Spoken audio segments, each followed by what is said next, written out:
is swung on and hit in the air to right field deep. And you can't forget about this one. Blaze Salter hits number 5, and the Newport Gulls retake the lead.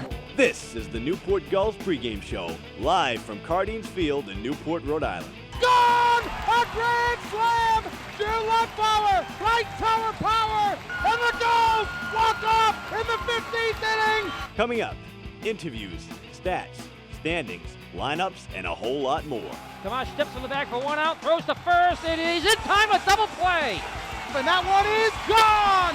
Joey Afner! A high drive, left field deep. Bolzano going back, looking up. This ball is a 2-run homer. P.J. Jones hits it out. Stay tuned. The pregame show begins now on the NECBL Broadcast Network. In his second season covering Newport Gulls baseball, here's play-by-play broadcaster Dave Peck. Newport readies for its 6th game in 5 nights as they take on the 3-11 Winnipesaukee Muskrats here on NAVSTA Newport Homes Community Night at Cardines Field. Dave Peck, field level, getting you set for this interdivisional matchup where 350 bumper stickers will be given away at the ballpark courtesy of NAVSTA Newport. The Gulls dropped to 2nd in the Southern Division standings after they lost to the Ocean State Waves last night by a score of 8-1. It was a game where Newport had their chances offensively, but left 12 runners on base. Jack Gethings went 3 for 4 on the evening. He leads the league in runs with 15 and is tied for 2nd in the NECBL with 21 hits. The Gulls face off against the Winnipesaukee Muskrats that are 3-11, currently in last place in the Northern Division. They're on a 2-game losing streak, coming off a loss 7-3 to the Vermont Mountaineers in yesterday's NECBL action. With a .211 batting average, that is last in the NECBL. They look to get things going and find their footing here against Newport. It's the Gulls and the Muskrats on the broadcast network of the NECBL. Don't go anywhere. The Newport Gulls pregame show starts right now. Welcome back to the pregame show here on the NECBL Broadcast Network. It is time for the Broadcasters Roundtable. Dave Peck joined to my left by Newport Gulls field reporter Aram Layton. To my right by the voice of the Winnipesaukee Muskrats, J.R. Bravo. Aram, we'll start with you. 8-1 lost. Newport dropped to 2nd in the Southern Division standings against the Waves last night. They have the most runs and almost lead in every statistical category offensively this season, but is it something that's sustainable throughout the year? I think the offense is sustainable. The issue has been it's been a little bit of a Jekyll and Hyde with the goals. They'll put up 10 runs one night and then the offense will disappear the next night. We know the ability's there. They just have to have the consistency at the plate. Some guy who's been consistent is Jack Gethings. He is currently 1st in the NECBL with 15 runs. He's tied for 2nd in the NECBL with 21 hits. What have you seen from him and how important is he going forward? Well, Gethings has really been the table setter. He had 3 hits last game, as you said, and the issue was he was being left on base, but in general, he's been setting the table for those big bats in the middle of the order, and he's as important as it gets because when he gets on base, they have to pitch to those big bats in the middle, and that's how runs are scored. All right, JR, we will toss it now over to you. Winnipesaukee, 3-11. Slow start to the season so far, batting .211 as a team. That is last in the NECBL, but what do they have to do to kind of get that number up for the rest of the season? Well, we got a few new players, and obviously in order to get that number up, the players that have already been here need to really start stepping up, showing the new guys how it's done, and those new guys need to put up the numbers that they put up in college. So you guys, 3-11, like I mentioned, do you have a chip on your shoulder when you come into this? You guys have beaten some good teams so far this season. It's just a matter of putting everything together. What's the mindset coming in here to Newport? Well, we really wanted to get back on track. And that's all you really can do. Get a win from one of the best teams in the league, the Gulls, and really go from there. As far as pitching, they're struggling in that area as well, but there have been some bright spots. Is that something that they can maybe work to in order to get some more wins?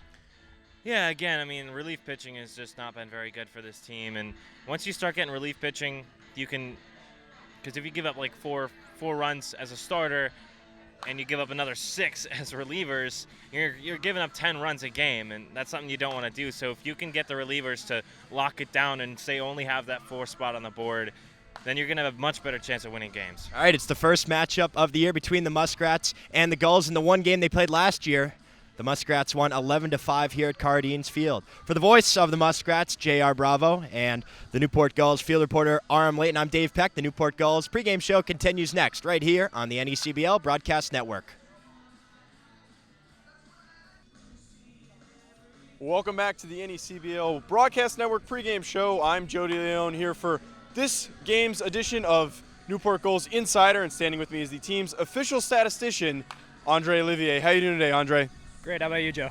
I'm doing pretty well. So, first question, pretty simple. What brought you to become a member of the Newport Gulls organization?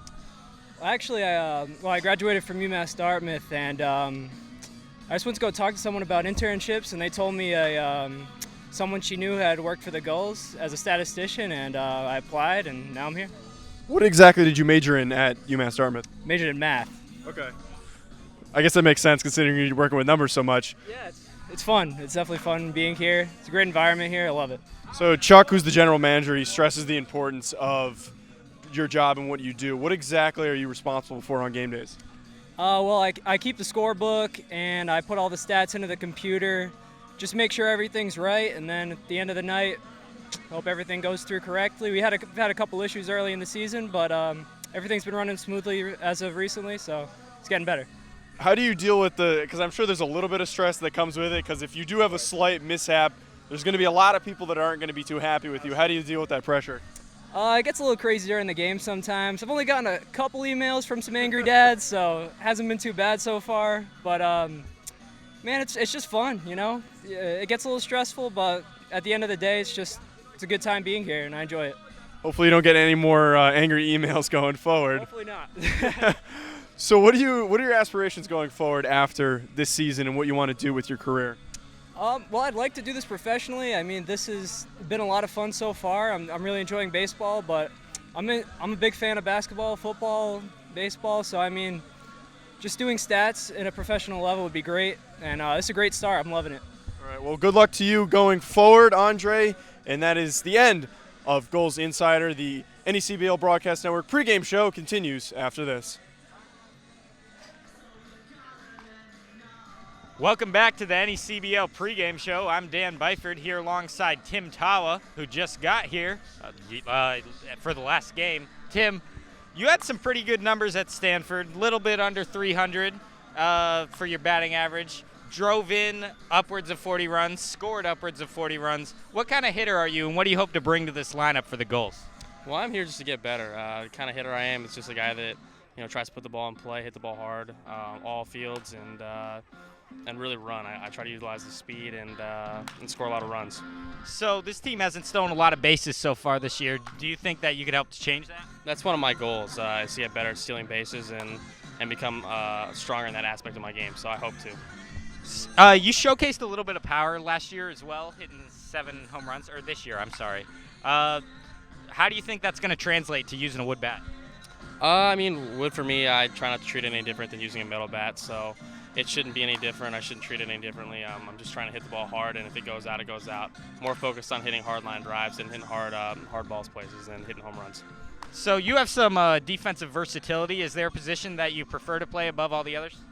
I came into school trying to play center field or really any outfield spot, but I played a lot of shortstop in high school, and I played a lot of third this year at Stanford. So I can play a lot of places, but I wouldn't say I have a spot that I'm home right now, anywhere, even at Stanford. I thought it was center field, but now I'm really not sure. So really anywhere, I'm happy to play. Fair enough. Would like to show off that speed over in center, huh? I would. I think it's a good spot for me to utilize that aspect of my game. But again, really anywhere that I'm allowed to play or coaches let me play, I'm happy to do. So that 296 batting average, is that a lot of laced singles to right field, or are you ever dropping down a drag bunt? I dropped a few drag bunts down this year. Again, that's something I'm going to try to do more here and work on that aspect of my game. You've mentioned the two, stealing and drag bunting, are what I'm here to try and work on and get better specifically. I'd say I lace the ball more to left field than right field too. So working on hitting the ball to all fields is another goal of mine. So. All right, so 0 for 2 in your first performance as a goal. What are you looking to do to change that today? Just stay back a little bit. I was a little anxious, lunging at the ball a little bit. And it's first time seeing live pitching in a couple weeks, so I'm not upset with what happened. Just I know it's another day. Just got to do what I do. Trust myself, trust my hands and my legs to get the job done. So. All right, thank you, Tim. The NECBL pregame show continues next. Welcome back to the pregame show. Aram Layton here with pitcher Mike McCaffrey. Mike, you led the NESCAC in strikeouts at Wesleyan last year. Now you make the transition to Newport. How has that been for you? Yeah, it's been pretty good so far. I mean, at Wesleyan I was a starter, and here I'm working out of the bullpen, but it's the same game, still making pitches the same way, so I like it. And you said you were a starter at Wesleyan. How has that transition been, and how do you like coming out of the bullpen, kind of standing by versus getting the ball to start the game? Well, it's not my first time coming out of the bullpen, but it's always a change going back and forth between routines and like paying attention to the game as you're waiting around. But I mean, I like coming out of the pen just the same. And let's talk about last night's outing. You went 2 scoreless innings. Your off speed was really working for you. How quick into an outing do you know that you have your stuff on that night? I think once I get on the mound and I'm warming up, I try and feel out what's working, what the catcher's going to be calling, stuff like that. So, yeah, just based on how I'm warming up that day, try and get an idea of what I'm going to do. Well, thank you, Mike. RM Layton with Mike McCaffrey. The pregame show on the NECBL Broadcast Network continues. Welcome back to the pregame show here on the NECBL Broadcast Network. It is time for the front office report alongside President and General Manager Chuck Pava, Dave Peck. Chuck, NAVSTA, Newport Homes night. You've been in the area for a long time. How big is the Navy around these parts? Well, obviously, this is always a big night when we get the Navy in here. The Navy War College here in town is rather significant. I've toured the facility many times. It's so impressive. And a lot of these guys that live in NAVSTA housing are people at the War College. And the local NAVSTA housing houses a lot of foreign officers. So there's 129 countries here at the War College represented by their top military Navy brass. So they live in this housing, and it's great to have them here at these games that we're having here. And we'll also have Military Appreciation Night later on in the season, but on Monday we have Aspire Dermatology Red Sox night for the first time. What can fans expect when they come to the ballpark on Monday? Well, we're going to try to be a lot of Red Sox here. I guess we've got Mr. Spaceman Bill Lee coming, and that'll be exciting. He's always a character and provides a tremendous amount of entertainment. They have Wally coming down, their mascot. And we'll do some other things here that we can talk about. We'll have a lot of Red Sox trivia and things like that. We'll actually have Bill Lee, hopefully, in the booth. We'll get him in an interview at some point. Now we go to the players. A lot of new guys coming in here and there, but slowly but surely we're getting the entire roster on the field.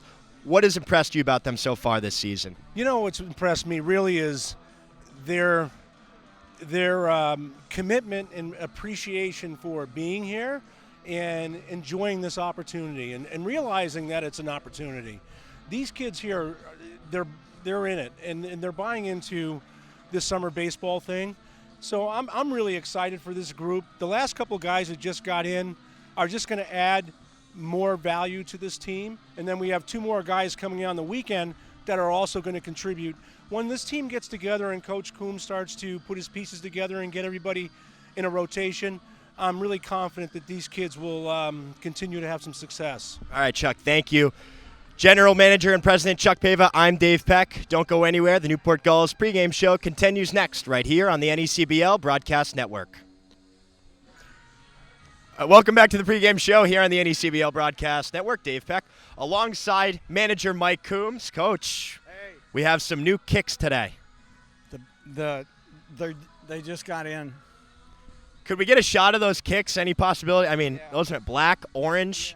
Yeah, actually, it's perfect for the Friday night matchup. We got the orange jerseys on top. We know you like those. So, yeah, we got our butts handed to us last night, so I put those.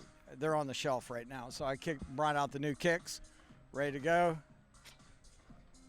They make me look fast. Have you tried out running in them? Are you actually fast or you just look fast? No, I just look fast. Okay, well, that's fine too. Look good, feel good, play good.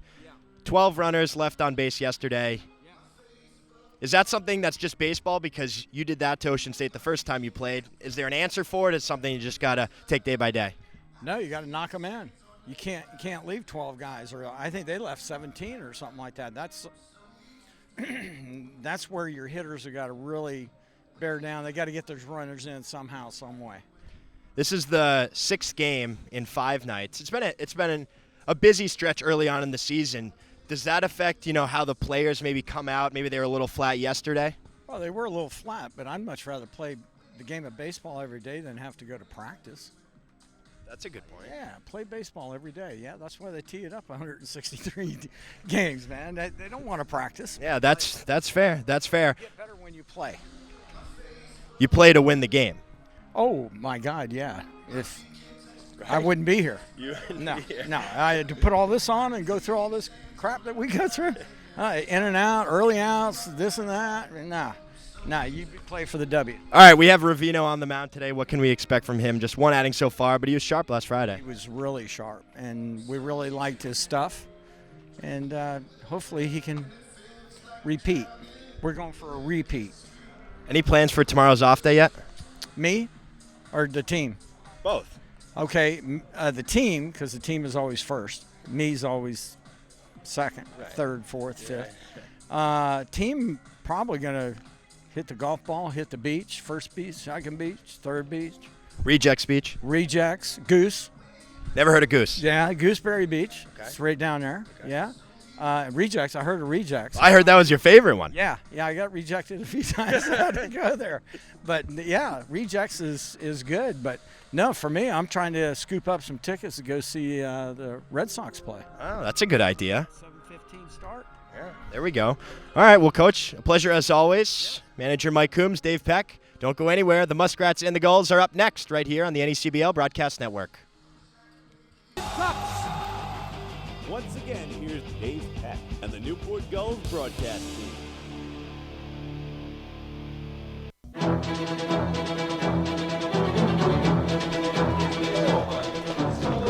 Summer is finally here, and the Gulls are back home for some Friday night baseball down at Cardines Field. The matchup between the Northern Division Winnipesaukee Muskrats against your Newport Gulls. Dave Peck here in the broadcast booth, joined to my left by Newport Gulls scorekeeper Andre Olivier, the voice of the Winnipesaukee Muskrats, J.R. Bravo, and Newport Gulls field reporter Dan Byford. It's a beautiful evening for baseball here, and really the first summer matchup we've had down at Cardines Field. Newport coming into this matchup 8-6, second in the Southern Division standings after falling to the Ocean State Waves by a score of 8-1 in last night's Southern Division matchup.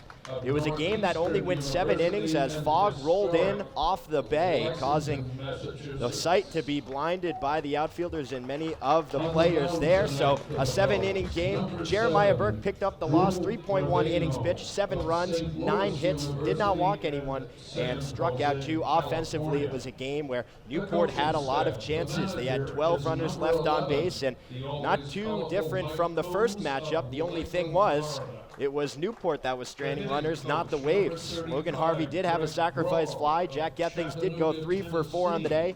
And Zach Hogeson added a double in his 2 for 4 night, but a missed opportunity against an Ocean State Waves team that now claims sole possession of the Southern Divisions. As I welcome in the voice of the Winnipesaukee Muskrats, J.R. Bravo. J.R., Winnipesaukee coming into this matchup 3-11. So far, things have not gone their way for them, but there's a lot of things that they can work on and look to improve right here tonight. Yeah, they look to improve on the relief pitching and getting the bottom of the lineup to hit the ball into the deep part of the field to give the chance for the top of the order to actually get in and score those runs, because we actually had a kid last night who has the 3rd most runs in the NECBL and was batting in the 9th spot. So it's a little awkward how they do things, but again, they only have 3 wins on the year, so something has to change. And again, relief pitching and the bottom of the order getting going is something that they really need to have happen. Currently on a 2-game losing streak. Last game, 7-3 loss to the Vermont Mountaineers. You know, what was the story in that game? Well, I mean, that game was a very close game. The Muskrats fell 4-1 pretty early, and then battled back to a 4-3 deficit, and then in the 8th inning, just fell out of it. The final score was 7-3, as the relief pitching was just not there for them, and they fell 7-3. So we'll look to keep an eye on that here in the matchup between the Gulls and the Muskrats. I'll welcome in Newport Gulls field reporter Dan Byford. Dan, you know, it's a game of momentum, and Newport had a lot earlier in the week.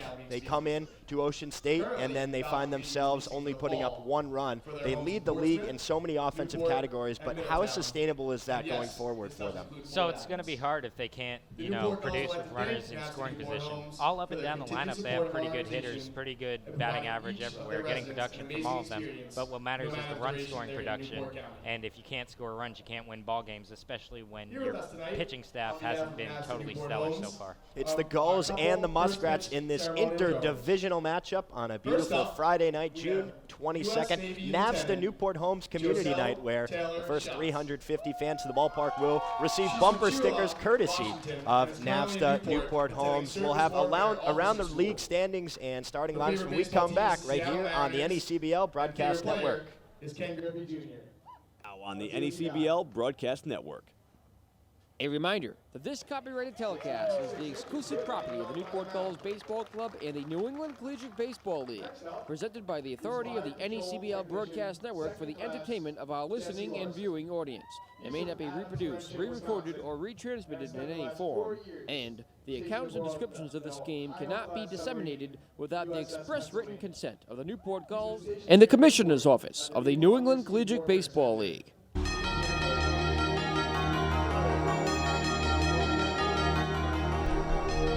As we welcome you back to the ballpark here, Newport versus Winnipesaukee, and we'll throw things to Dan Byford for a look around last night's standings and what it looks like today. Dan? Thanks, Dave.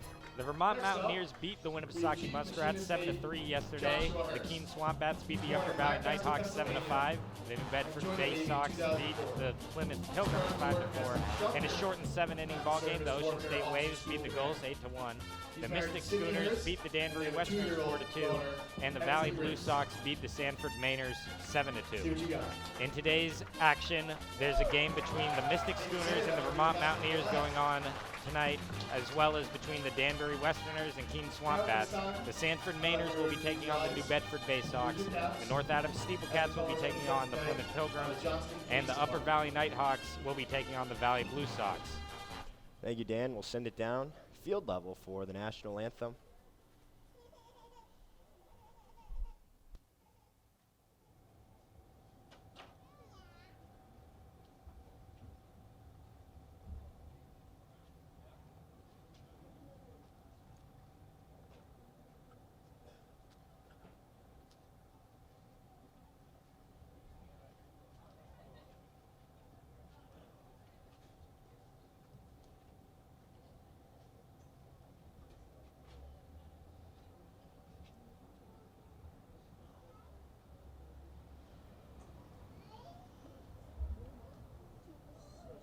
Here to perform the national anthem tonight is skilled singer-songwriter James Huff. Originally from Dallas, Texas, he performed following his musical instruments. James was on active duty for 9 years and did 2 deployments, stationed on the USS Constitution in Boston for 3 years.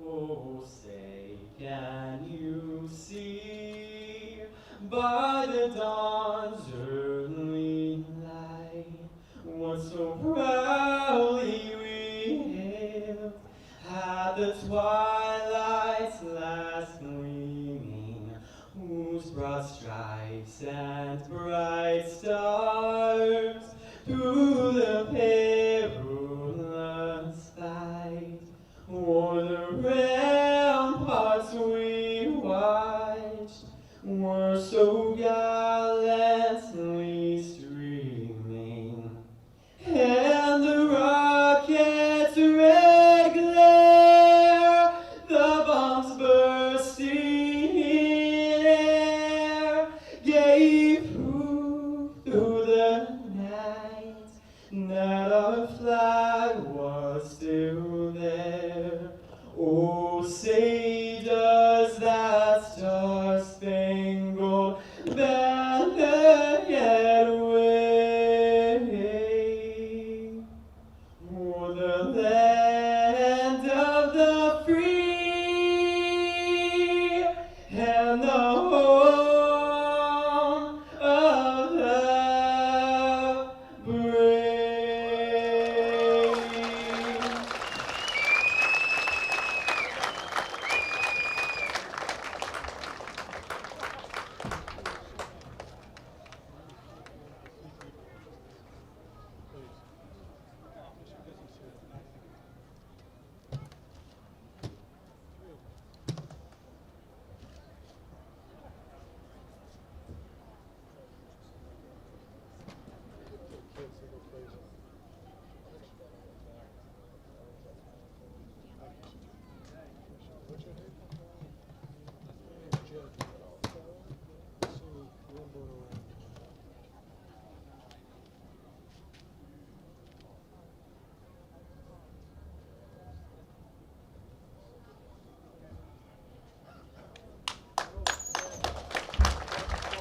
James. That's Newport Homes. Get ready to play some National baseball. Anthem sung there by James Ho, a skilled singer and songwriter. And he was stationed on the USS Constitution in Boston for 3 years. The honor guard today was Johnston Police Department. As always, a lot of energy here at Cardines Field, and Dan will send it back to you to take a look around the standings for the NECBL. Thank you, Dave.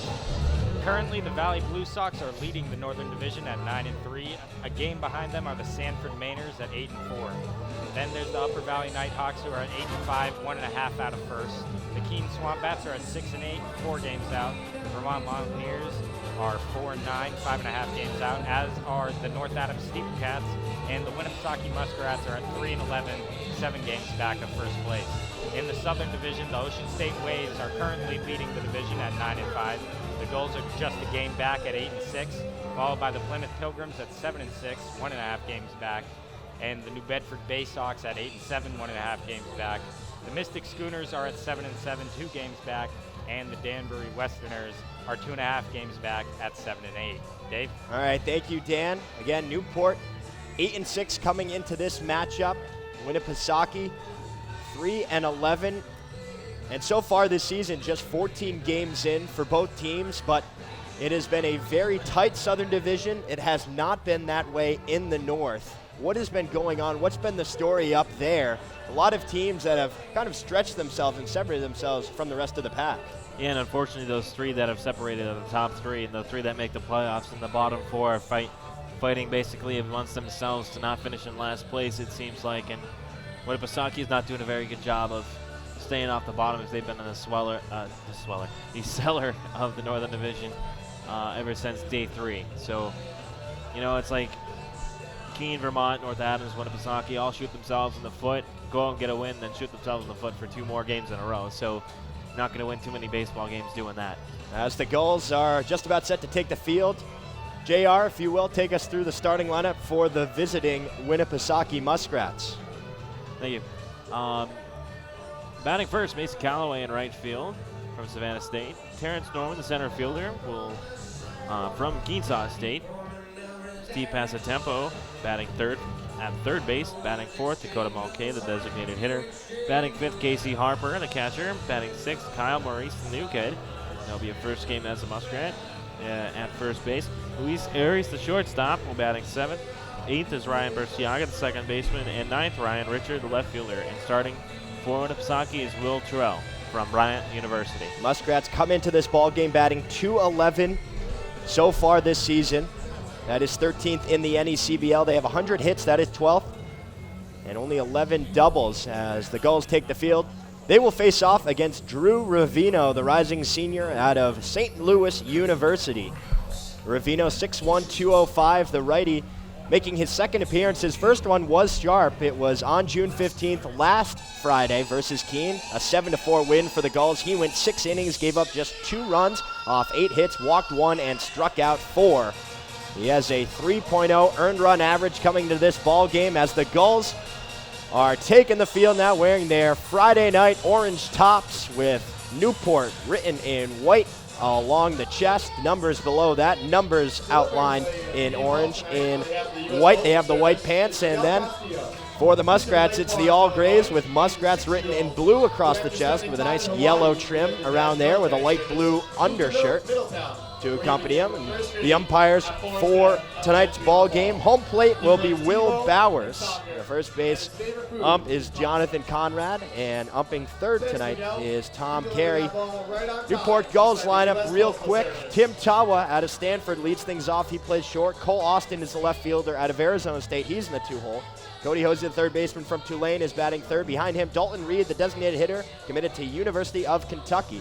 In the 5th hole, Stevie Mangrove in right field from Virginia Tech. The center fielder is Zach Hogeson out of Arizona State. He bats 6th.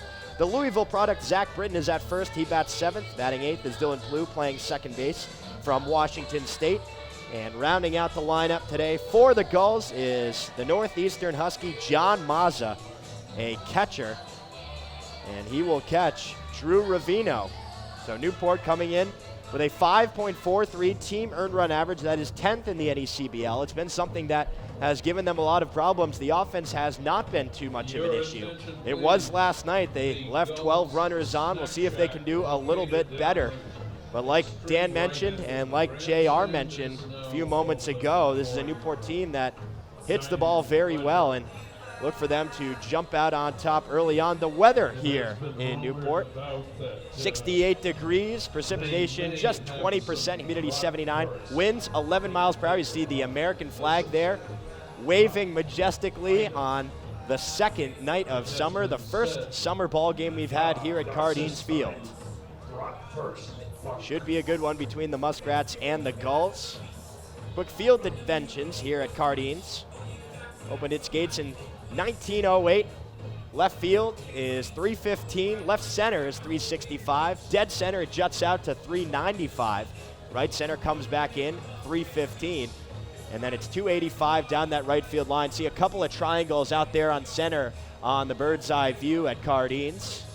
Located just on the corner of West Marlborough Street and America's Cup Avenue here in Newport, Rhode Island. As we are just about set for baseball. Please be advised that no one may take you through the defensive alignment here for the Gulls as Ravino warms up. Cody Hosey at third, Tim Tawa at shortstop. This is the first time Tawa has been in the field. He did DH. He did come in for the DH last night and had 2 at-bats, was 0 for 2. Dylan Plew is back at second after going around the diamond for the most part and playing a lot of positions. Zach Britton at first. Outfield left to right, Cole Austin, Zach Hogeson, and Stevie Mangrove. And like we mentioned, John Mazza doing the catching here for Ravino. Leading off the game for the Winnipesaukee Muskrats, the right fielder, number 3. So Mason Calloway will dig in. That's from the left side from Savannah State University. Resident of Covington, Georgia. Calloway, 5'6", 150, rising sophomore.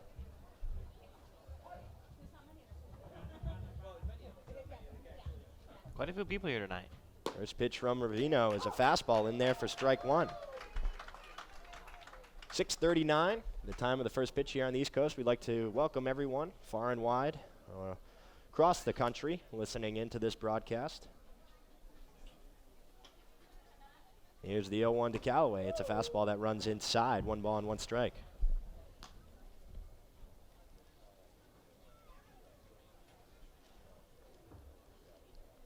Beautiful day. I was really looking forward to this trip down here to Newport this year.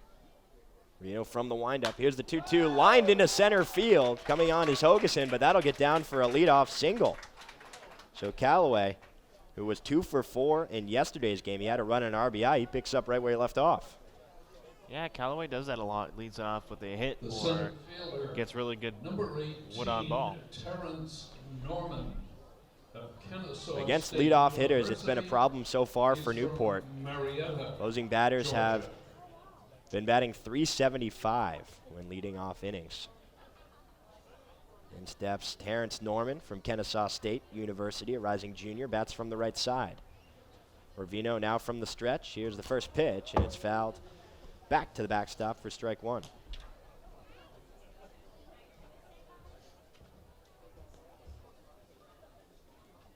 Ravino out of St. Louis University. And this past season,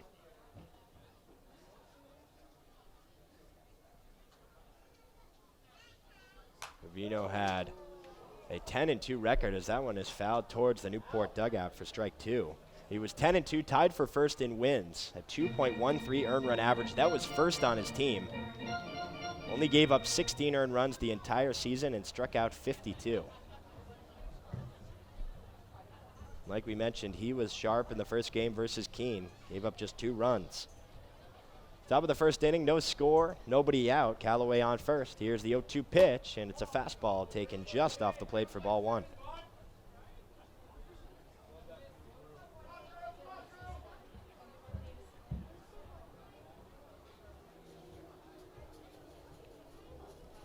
Norman wears his socks high, powder blue on the socks with the gray uniforms. Mazza sets up outside. Here's the 1-2 pitch, high fastball, and that runs inside and gets him.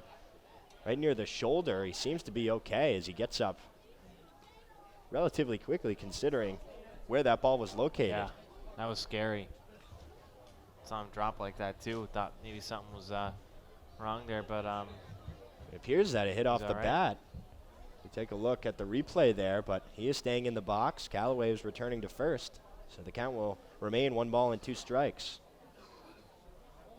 That's a little weird there.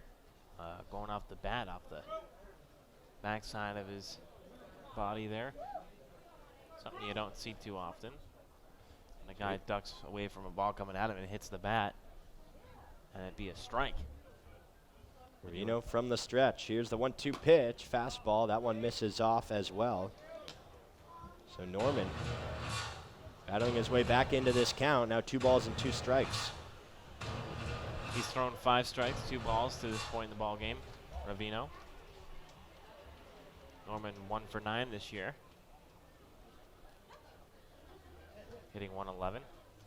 No home runs, no RBI. Here's the 2-2 check swing on the curveball outside, and he went around, said first base umpire Jonathan Conrad for out number 1. First strikeout of the evening for Ravino. So it's a curveball that was off the plate, trying to skid into the left-handed batter's box, but just Norman couldn't lay off of it. A good pitch there from Ravino. The third baseman, number 12, Stephen Passatempo. That'll bring up Stephen Passatempo. From Slow in the city of Medford. Passatempo batting 286, 10 for 35 with 2 doubles. He does have 4 home runs. That is second in the NECBL as the first pitch fastball is in there for strike 1. It's definitely one of the biggest cogs in Winnipesaukee Muskrats. Hitting 4 home runs and being here half the time as the rest of the team. Cam Climo does have 3 and 9 RBIs. Here's the 0-1 pitch. Runner is off, but it's fouled to the backstop. Now, quickly 0-2 here to Passatempo. It's only 10 for 35. Rest of the team is hitting around 45 to 50 at-bats. Passatempo, 6 foot 195 out of UMass Lowell. Rising senior there from Medford, Mass. He could very well be drafted next year. And he actually played under Gedman in the Northwoods League last year. As Ravino goes to first to check on Callaway, dives back safely. 1 away here in the top of the first inning. No score between the Gulls and the Muskrats. Ravino gets the sign, sets the glove at the belt. Leg kick, here's the 0-2. Fastball lined into right center field. That'll get in for a hit. Mangrove fields it on the hop, has a little bit of trouble with it, and that allows Callaway to advance all the way to third. So a couple of singles, and now Winnipesaukee has runners on the corners with 1 down. It was laced to right center. Mangrove going in into his right. Was a single off the bat. Nice job cutting it off, but it kind of went in and out of his glove. Did stay in front, so not too much damage. But Callaway does stand on third now, just 1 out. New Hampshire.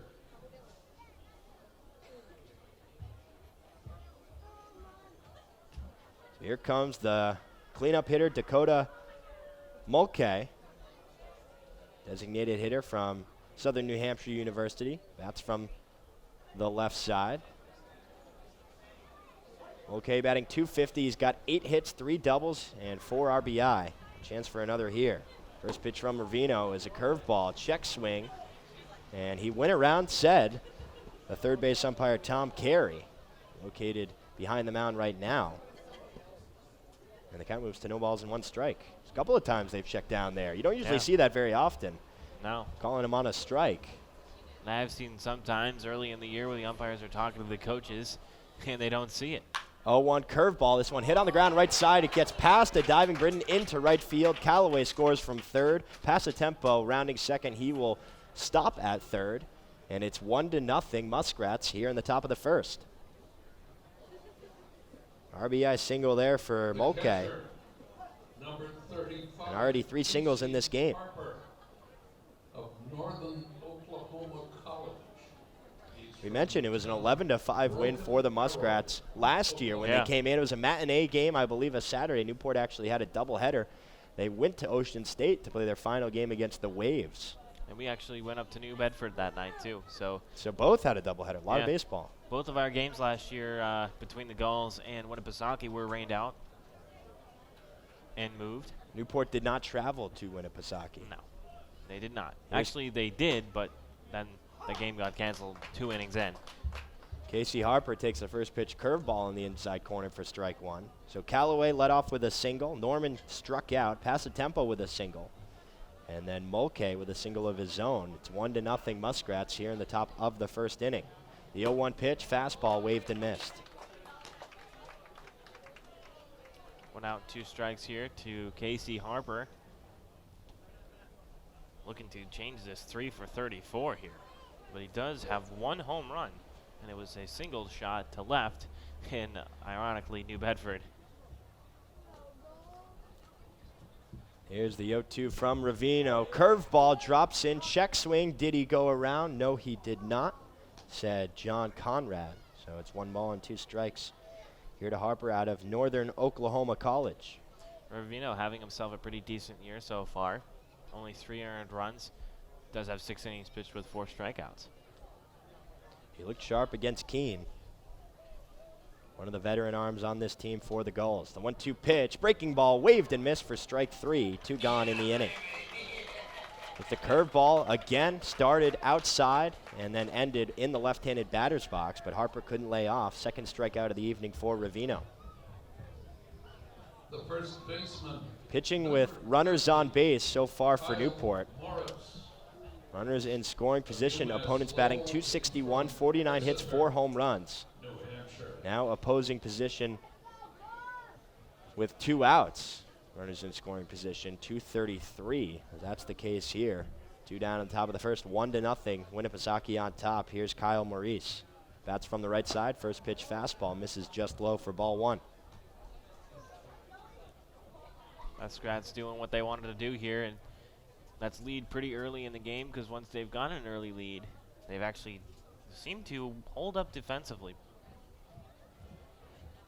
But when they're down, they usually cannot come back. 1-0 pitch hit on the ground right side. That'll get into right field. Passatempo scores from third. Mulcahy is trying to make it to third, but the throw hits off the fencing there behind third. Got under Hosey, but it's 2-0 here, Muskrats.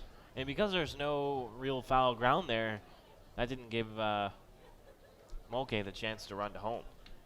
Yeah, you're right. There's not a lot of room here at Cardines. Left field line is kind of pinched because you have that road there. Yeah. A little bit more room down the right field line there. As now Kevin Winterode wants to talk things over. So an early mound visit here for the Gulls. Already 4 hits in the ball game for the Muskrats. Again, came into this game batting .211. 100 hits, that was 12th, but it's baseball, and if they get a nice matchup that they like, so far they've been taking advantage of it. Against right-handed pitching so far this season, Muskrats batting .224, 82 hits, 49 runs. Tack on a couple more as they lead this one 2-0. Entire infield is in, just trying to calm themselves. They're coming off that 8-1 loss to Ocean State. It was the second time that Newport has had to deal with fog during one of their games. The first one, back on June 13th, was actually at Cardines Field. The game was suspended right after Zach Hogeson hit a grand slam that was lost not only over the fence, but in the fog. They resumed that game a week later and ended up losing 10-8 to the Bay Sox. Because the game was past 5 innings, it was scored as official, and 7 was enough to give Waves the win and sole possession of the Southern Division standings. Meeting is over. Here is Lewis Arias, shortstop from Long Island University. Digs into the right-handed batter's box. Mulcahy on third, Maurice on first, 2 down. First pitch from Ravino is a fastball missing outside for ball 1.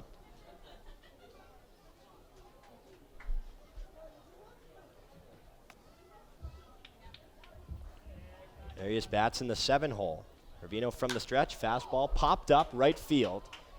Down the line, Plouffe from second coming over into foul territory, and it bounces in foul territory. So just a strike for Arias. That one was in the air for a while, but it was slicing away from Britton, Plu, and Mangrove, and it landed in that pocket there. We mentioned extended area of play there out down the right field line. That's what allowed him to have a chance. Had that been sliced down the left field line, it would have been in the stands. The count is 1-1 here to Arias. 2-0 Winnipesaukee, top of the first inning. Ravino comes to the set. First pitch, fastball. That one misses outside, so 2 balls and 1 strike. Strike now.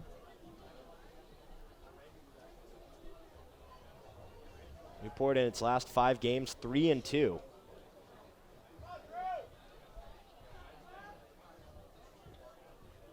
Here's the 2-1. That fastball misses outside as well, so when he's missed, it's been outside to these right-handed hitters so far. Now 3 balls and 1 strike to Arias.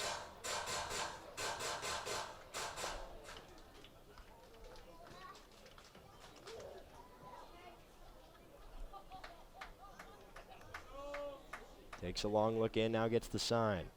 Here's the 3-1. Fastball lined into right field. Plu going back to his left, and he's able to make the play out in shallow right field. Nice job there by Plu. Welcome back to second base. But the Muskrats get 2 runs off 4 hits. They leave 2 runners on as we head to the home half of the first. Newport due up for the first time, trying to get the lead back. Don't go anywhere. You're listening to Newport Gulls baseball right here on the NECBL Broadcast Network.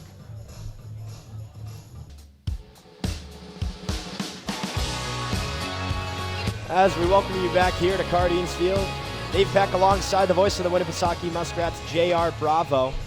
2-0 Muskrats jumping out on top early. They were swinging an aggressive bat. Yeah, they really are. I mean, something I haven't seen from them in quite some time. William Truel on the mound here for Winnipesaukee. So far in the season, 2 games and 2.1 innings pitched. He's given up 11 runs off 5 hits. Really, walks have been a problem for him. He has 10 on the season. That is tied for first on his team. ERA northwards of 20. Not a huge sample size in just 2.1 innings, but he's going up against an offense like we talked about that was silenced for the most part yesterday, but they're looking to get back to it. Coming into this game batting .320 are the Gulls. They lead in average runs, hits, doubles, home runs, RBI, on-base percentage, slugging percentage as well. Here comes leadoff man Tim Tawa, making his 3rd appearance at the plate here for the Gulls. First start of the season. First pitch, fastball, chased high for strike 1.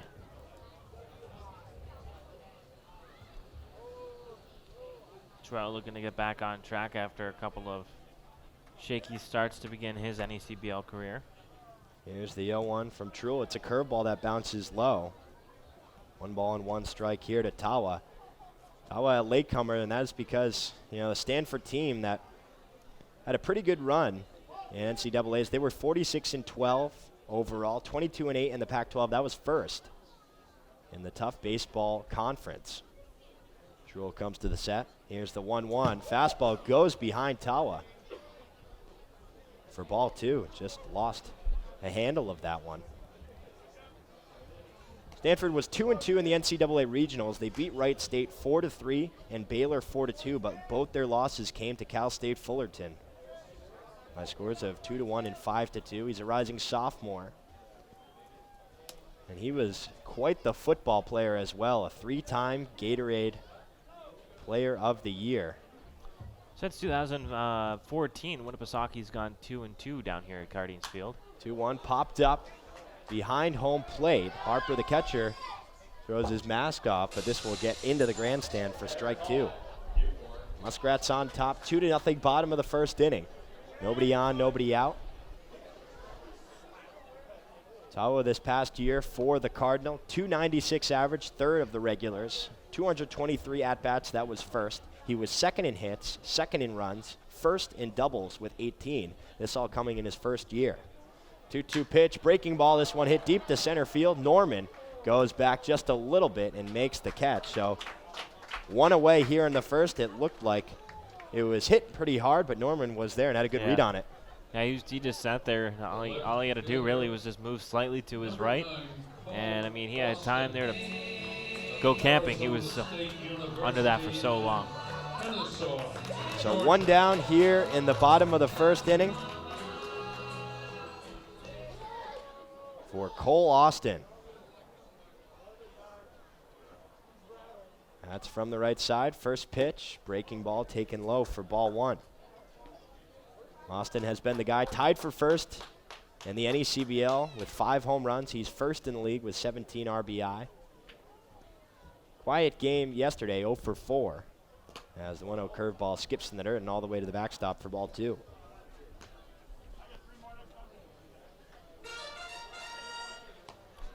Austin out of Arizona State. Actually a transfer from West Virginia. Yeah, it's a beautiful day out here, as I was saying just a moment ago. That one hit on the ground. Second baseman Burciaga is able to scoop it up, fires it to first. It's a little bit off the mark. A nice footwork there by Maurice to catch the ball and then kind of drag his left foot to tag the base. 2 away. Yeah, that was very good. I'd actually like to see the replay on that one if I get a chance, because there's a pole right in front of the view. Take a look at this again. Throw for Burciaga, and he moves over that left foot after he caught the ball and slid it on his toe to touch the bag in time for the out. And what should have been a routine 4-3. Maurice showing off his athleticism there. So 2 away quickly in the bottom of the first inning. Here's Cody Hosey. Yeah, and he's a bigger guy too. First pitch to Hosey. It's a fastball taken for ball 1, just a little bit low and inside. Hosey out of Tulane. So far on the year, he's batting .362. That is third on the team. He has 17 hits, 4 doubles, 4 home runs. That's second in the NECBL. And 13 RBI. 1-0 pitch. Fastball. This one does catch the inside corner for strike 1.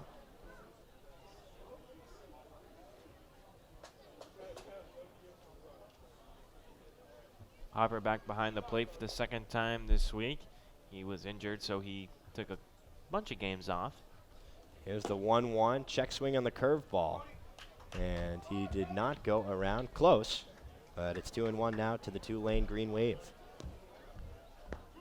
Looking over at the Guardians Field scoreboard, it's like a nice, I don't know, like a little storage place or something over there. 2-1 pitch, fastball off the plate. Now 3-1 here to Hosey. It's a warehouse down the right field line. Oh, yeah. You'll see some, probably, I'm guessing tonight, you'll see some people pulling out some chairs and taking a seat up there. Also to the right of that, you see the Gulls nest. That's, you can enjoy a beverage there. Outside of the park, of course, as the 3-1 fastball runs low for ball 4. So Newport does have their first base runner of the ball game. And Cody Hosey still 2 down in the inning. The designated hitter, number 29, Dalton Reed of the University of Kentucky. So Hosey on first. Here's Dalton Reed, committed to the University of Kentucky. Yesterday's game, Reed was 0 for 2. Tawa came in to pitch it for him. First pitch misses low. Truel really turning himself around after a couple of disastrous starts to start the year. Was the highest ERA on the Muskrats to this point in the season, so hopefully he'll continue his bounce back game. Truel from the stretch, the 1-0. That one misses low again. Nice stop there by Harper to keep Hosey there at first. And Jared, you could take us through the infield and outfield defensive linemen here for the Muskrats. Well, we have just a moment. Yeah, over in right field, Mason Calloway. In center is Terrence Norman. Left field is Ryan Richard. And in the infield, it's Passatempo at third, Arias at shortstop, Burciaga at second, and Maurice at first, while pitching to Casey Harper. So 2-0 Muskrats on top. They scored 2 runs in the top of the first inning off 4 hits. They left 2 runners on.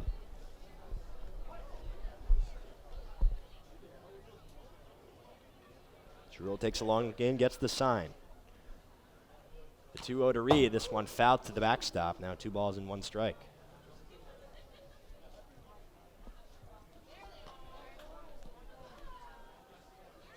Jewell up to 16 pitches.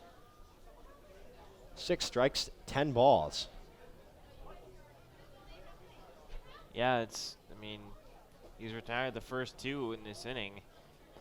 2-1 is low again, so 3 balls and 1 strike. It's a little interesting how you can have 6 strikes to 11 balls and not get clobbered, to be honest. I don't know how he's pulling this one off. It was a 2-2 count that Tawa flew out to Norman on. Then Austin swung on a 2-0 pitch that he grounded out to second. 3-1 misses low, so back-to-back walks here. Giving Newport a chance with a quick 2 outs. Now runners on first and second for Stevie Mangrove. He is losing his strike zone there just a little bit, so he had to get back to what he was doing in the very beginning of the ball game and go back to the strike zone. Mangrove yesterday was 1 for 3. He did score a run. The only run, he was knocked in on a sacrifice fly by Logan Harvey in the 6th inning. He struck out twice and walked once. That's from the right side here with 2 away. Posey on second, Reed on first. Jewell from the stretch. Long pause. Here's the pitch, and it's a fastball way inside for ball 1. Just having a lot of trouble right now commanding the zone. Comes in only with 2.1 innings pitched. His ERA was 27, but again, a small sample size. You never know what can happen in that game. But right now, it's been controlled. That's the issue. And at this point, he only has 1 strikeout. Here's the 1-0. Fastball swung over and missed for strike 1. Count 1-1-2. Mangrove batting .344 so far this season. 11 hits, a double, a home run, and 5 RBI. Jewell takes a look at Hosey at second, now goes to the plate. The 1-1 pitch is a breaking ball low in the dirt for ball 2.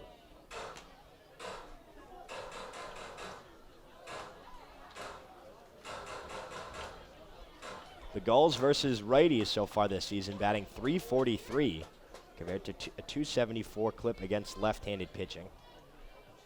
As you mentioned a moment ago, there are people up in that little deck up there now. Here's the 2-1 pitch, fastball outside, ball 3. It's also low, so Jewell out of Bryant. A couple of Bryant guys, Tyler Madison, Nate Ryder. Some Bulldog arms on the Gulls. Looking on to their teammate during the year, who got 2 quick outs, then walked Hosey and Reed back-to-back. Here's the 3-1, fastball high, ball 4. 3 straight walks. Newport, a team that had 63 coming into this season. That was tied for 5th. Not a team that is necessarily looking to walk, just the way they swing the bat, but they're not going to give you anything either. They're very smart hitters. They're very patient, but they're aggressive when they need to be, and when they like a pitch, they're going to try and hit it as far as possible. And now Zach Hogeson is up with the bases loaded. First pitch fastball misses high and outside for ball 1, and that's what you got to do. Just wait for Jewell to throw you a strike here. Yeah, I mean, because you can hit one far out of here, and pretty easily too, as the fences are pretty short, but they are pretty high, so it's another little weird little quirk to this park. 28 feet high all the way around here at Cardines Field. The 1-0 pitch from Jewell is a fastball inside for ball 2. Hogeson tied for first in the NECBL with 6 doubles. And if you've been listening at all before, you may know who he's tied with. It is his teammate Dylan Plew, who has 6 as well. So Gulls competing with each other. Here's the 2-0 pitch. That fastball misses low. But look at Pasatempo, who was right behind them in 4 in about half the time as the other Gulls. And you wonder if there's any action in the bullpen here for Winnipesaukee. Not yet. We're still in the bottom of the first, 2-0 Muskrats on top. Hosey on third, Reed on second, Mangrove on first. The 3-0 pitch, high fastball, ball 4. And that'll bring in Hosey from third. It's now 2-1 Muskrats.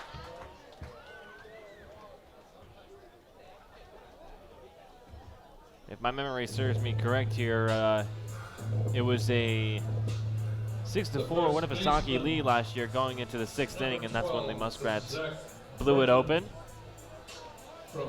Certainly a lot of things can happen in the NECBL. You see many times, not only for the Gulls, but for a lot of teams around the league that can score a lot of runs in just 1 or 2 innings.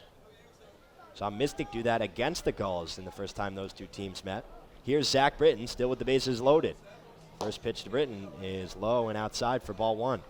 And the Muskrats actually, in their last win against North Adams, scored 11 in the 5th inning with all 2 outs. So 28 pitches, 7 strikes, 21 balls. Here for William Truel. Trying to settle down, gets the sign from Harper, comes to the set. Leg kick, here's the 1-0 pitch. Fastball inside, 2-0.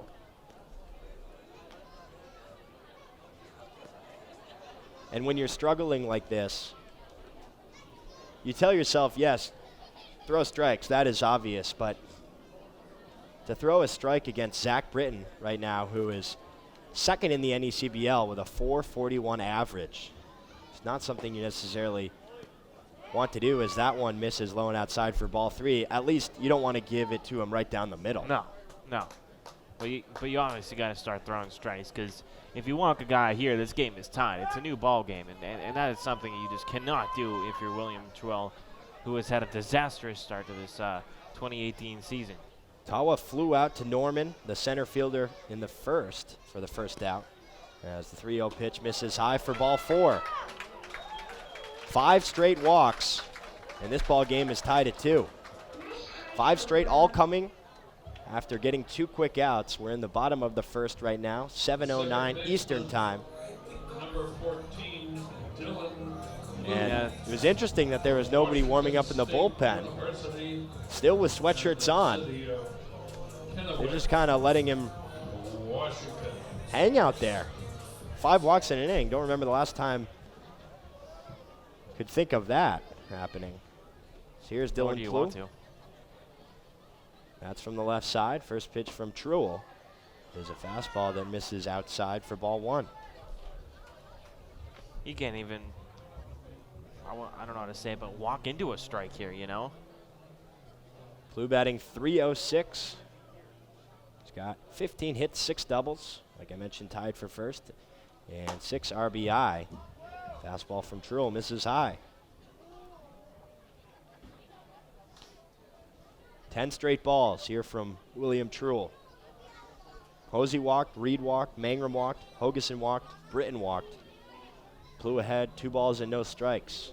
Still 2 outs. 2-0 pitch, swung on, lifted into shallow left field. Richard coming into his right, settles under it and makes the grab. So Plouffe helped him out there. He swung at one and was retired on the F7. Newport gets 2 back off no hits, 5 walks in the inning for William Truel. We have a 2-2 ball game as we head to the second. Don't go anywhere. You're listening and watching Newport Gulls baseball right here on the NECBL Broadcast Network.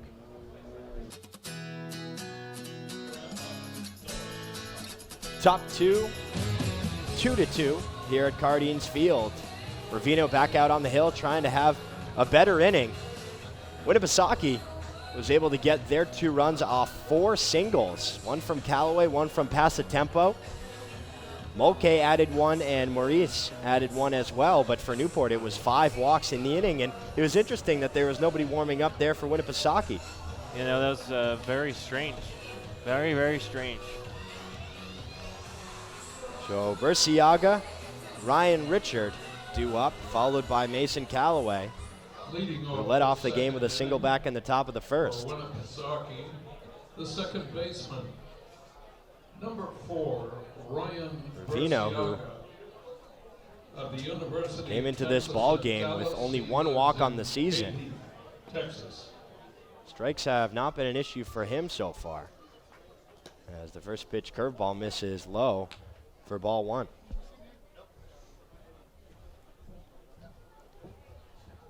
Two to 2 in the second here. The Deuces are wild in a different way tonight. Here's the 1-0 pitch. Fastball inside for ball 2. For those of you Muskrats fans listening, I say the Deuces are wild when it's a 2-ball, 2-strike, and 2-out count. But tonight you got 2 runs for the home team, 2 away for the away team. And 2-0 pitch fouled off of Burciaga's foot into foul territory, so 2-1 now. To the rising senior from Texas Dallas University, Burciaga batting .211. He has 4 hits, scored 5 runs, does have a triple. That is the only one for the Muskrats this season, along with 2 RBI. Lights are on here at Cardines. Scattered clouds, but some blue skies working their way through. Here's the 2-1 pitch. High fastball taken for ball 3.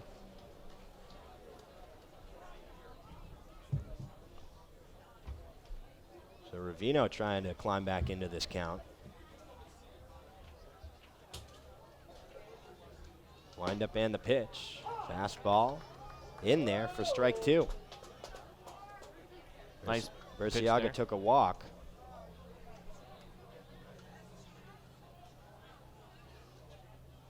Ravino trying to climb all the way back. 3-2, winds and deals. That one hits him in the left shoulder.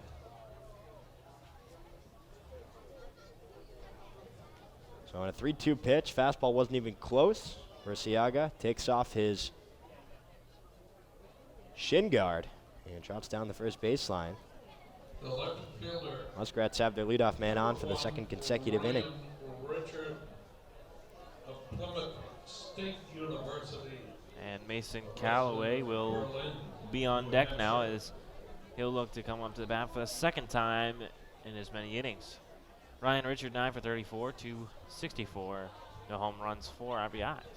That's from the left side. First pitch fastball off the plate for ball 1. Richard does have 8 walks. That is second on the team. Newport 2, Winnipesaukee 2, top of the second. Marino from the stretch, high fastball, ball 2. So he's had some control issues. Now Mazza wants to come out and talk to him. And here comes the first baseman as well. Zach Britton chatting things over. Is there a major leaguer named Zach Britton too? Believe there is. This Britton out of Louisville, rising sophomore there. And he has been swinging a hot bat. Like we mentioned, second in the NECBL at that .441 average. Meeting is over. Ravino comes to the set. Here's the 2-0 pitch. Fastball low. Now the Muskrats need to show their patience. Yeah, I see what they can do here with the man on, nobody out, and 3 balls and no strikes. See what Ryan Richards does. Pitch, and low fastball. So ball 4. A hit by pitch to Burciaga. A 4-pitch walk to Richard. Runners on first and second. Still nobody out here in the top of the second for Mason Calloway. I have a feeling this is going to be a very high-scoring game. Certainly looks that way, and it doesn't look like you're going to have to do much to do it. Just kind of stand in the box and wait around. That's been the secret so far in this game. Yeah, it's when the balls are hitting play today, they've either been singles or out. Here's Mason Calloway. He's singled and scored in the first. First pitch, fastball misses low. Coach will go out and have another talk with the pitcher here. And don't know if there's anyone warming in the pen. Here comes Kevin Winterroad. And there is a Muskrat warming a little bit, still has his sweatshirt on. If you check the view down the left field line. That'll be Al Wallach, who is mother, who is his biggest cheerleader, is here tonight as she asked where our field mic was. Gulls 2, Muskrats 2. Newport, no hits though. Just one time they have appeared. 5 walks in the inning from William Truel. Ravino with 36 pitches, 19 strikes, 17 balls.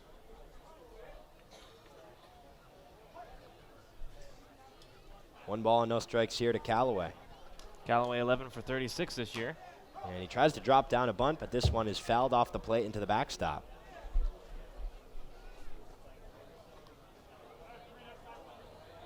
Winnipesaukee with the sharp white helmets. Yeah. Complementing the powder puff blue.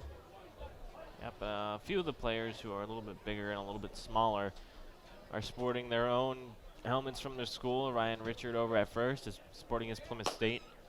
1-1 high fastball. His Plymouth State helmet. So 2 on, nobody out. 2 in for Winnipesaukee and 2 in for Newport.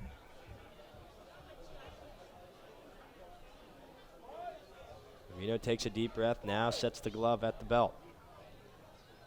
2-1 pitch, tries to bunt it again. This one fouled down the third baseline, so 2 balls and 2 strikes here to Callaway. See, I don't think there's a single at bat where Mason hasn't at least shown that he's gonna go bunt. You know, he does it every single time, whether he leads off, he doesn't. I don't know, it's a little interesting, something that I have not really seen before. He does have 3 stolen bases so far this season. Winnipesaukee has a team with 11. That is 11th in the NECBL. 2-2 pitch, lined into left field, slicing down the line, but that'll get fair. Being sent around third is Burciaga. He will score.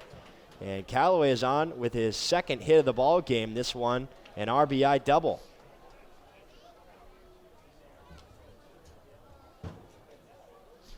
Muskrats take the lead, 3-2. Burciaga will be on second. I'm sorry, no, he will come in to score. So Newport is able to tie it back up. Now the Muskrats have stuck their neck out and have a 3-2 lead here in the top of the second. Still nobody out. Richard on third, Callaway on second. For Terrence Norman, he struck out swinging his first time up. Reno still working from the stretch. Here's the first pitch, and it's a fastball outside for ball 1. We're going to pass the tempo after this, so if you're Winnipesaukee, you'd like to get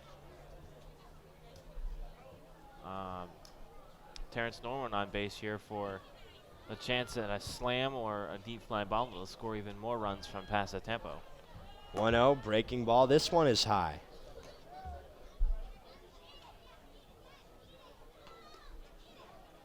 So we're only in the top of the second inning. Nobody out. Runners on second and third. We're almost an hour in. Strikes have been a problem. 2-0 pitch, waved and missed. Got him swinging there. When he has thrown strikes, credit Winnipesaukee. They do have 5 hits on the game. They scored their first 2 runs off 4 singles.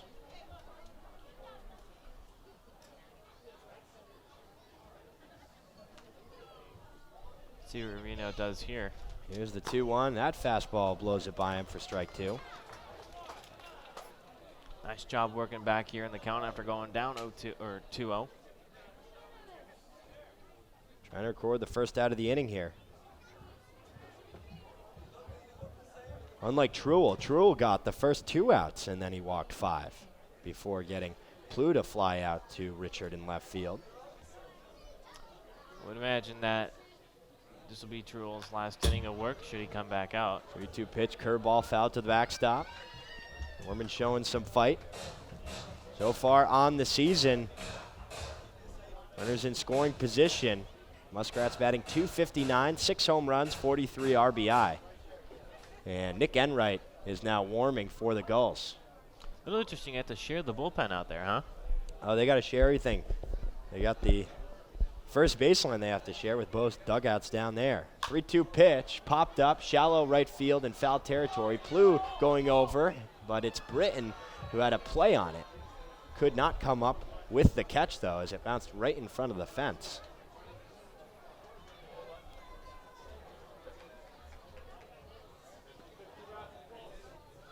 Still 2-2 here to Norman. Muskrats doing a very good job at fighting their way to this 3-2 lead here in Newport, Rhode Island. Burciaga led off. He was hit by a pitch. Richard walked. He now stands on third. Callaway doubled to play Burciaga. He now stands on second.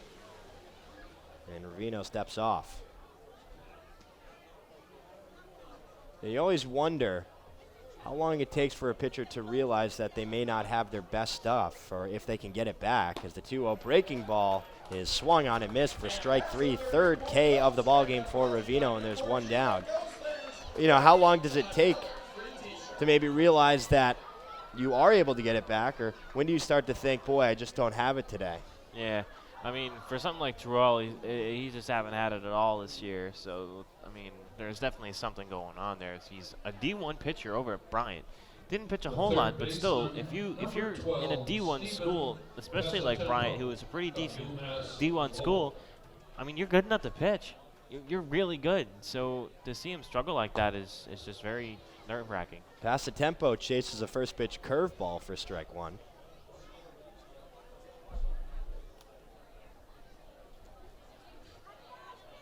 Another guy like Terrence Norman, though, for Winnipesaukee, who's had a tough go of it to begin his Muskrat career. Here's the 0-1. That one waved to miss as well. So Ravino now up 0-2 on Passatempo, who singled and scored in the first.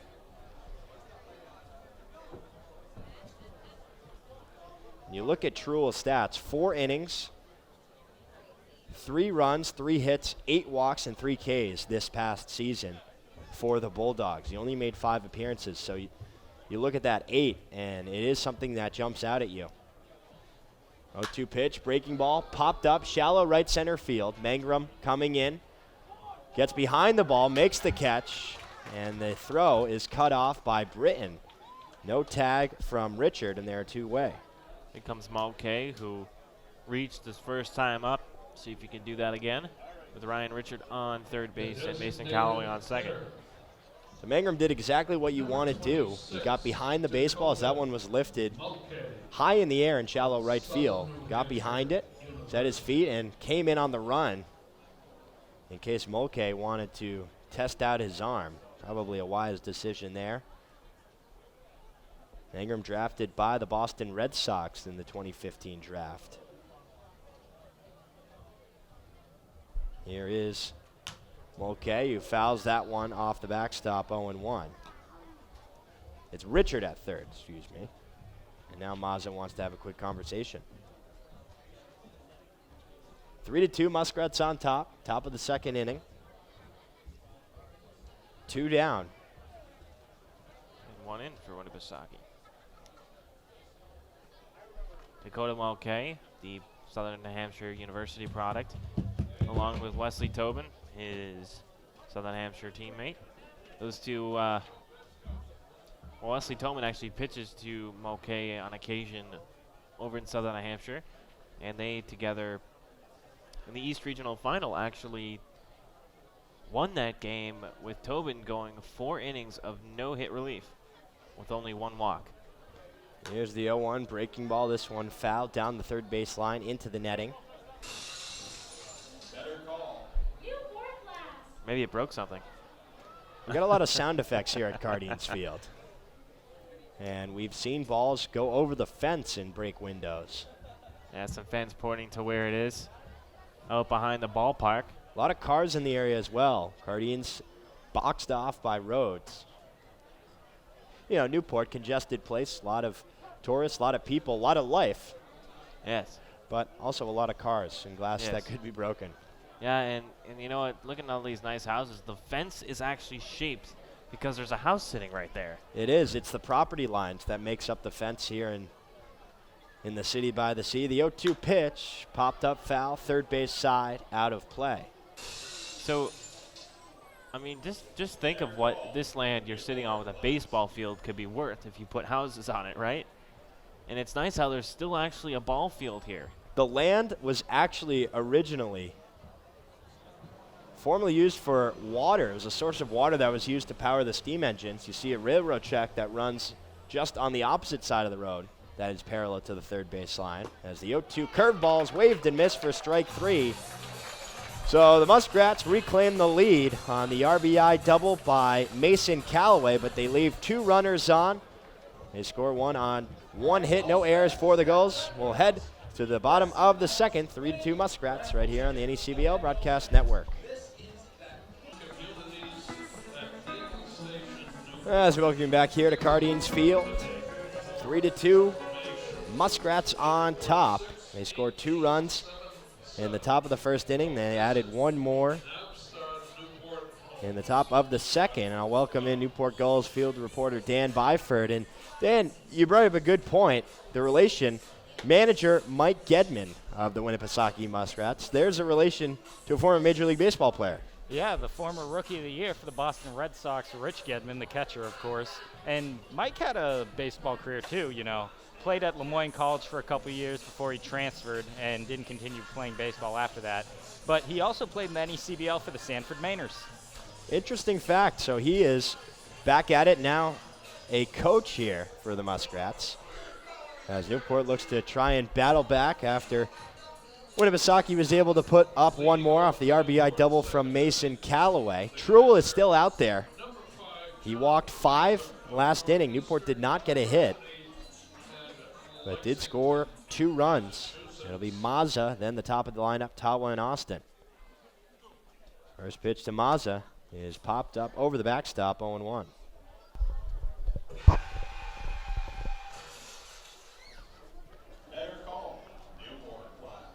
So Truel, he got Tawa to fly out to center. Then he got Austin to ground out to Berciaga. Throws a strike here to begin the inning. Up the foul ball as the 0-1 fastball misses high. The Mazza guy, very aggressive. He likes the first pitch. Saw right there, even though already 5 walks in the game, he was swinging, just fouled it over the backstop. I mean, if you're going 4 for 22, 181 to start the year, I mean, you got to start being aggressive and change something in your approach. 1-1, bounces that fastball 59 feet. Now 2 balls and 1 strike.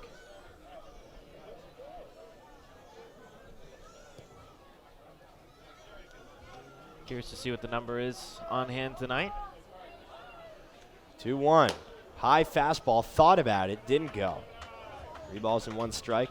Mazza 5'11", 185 out of Northeastern.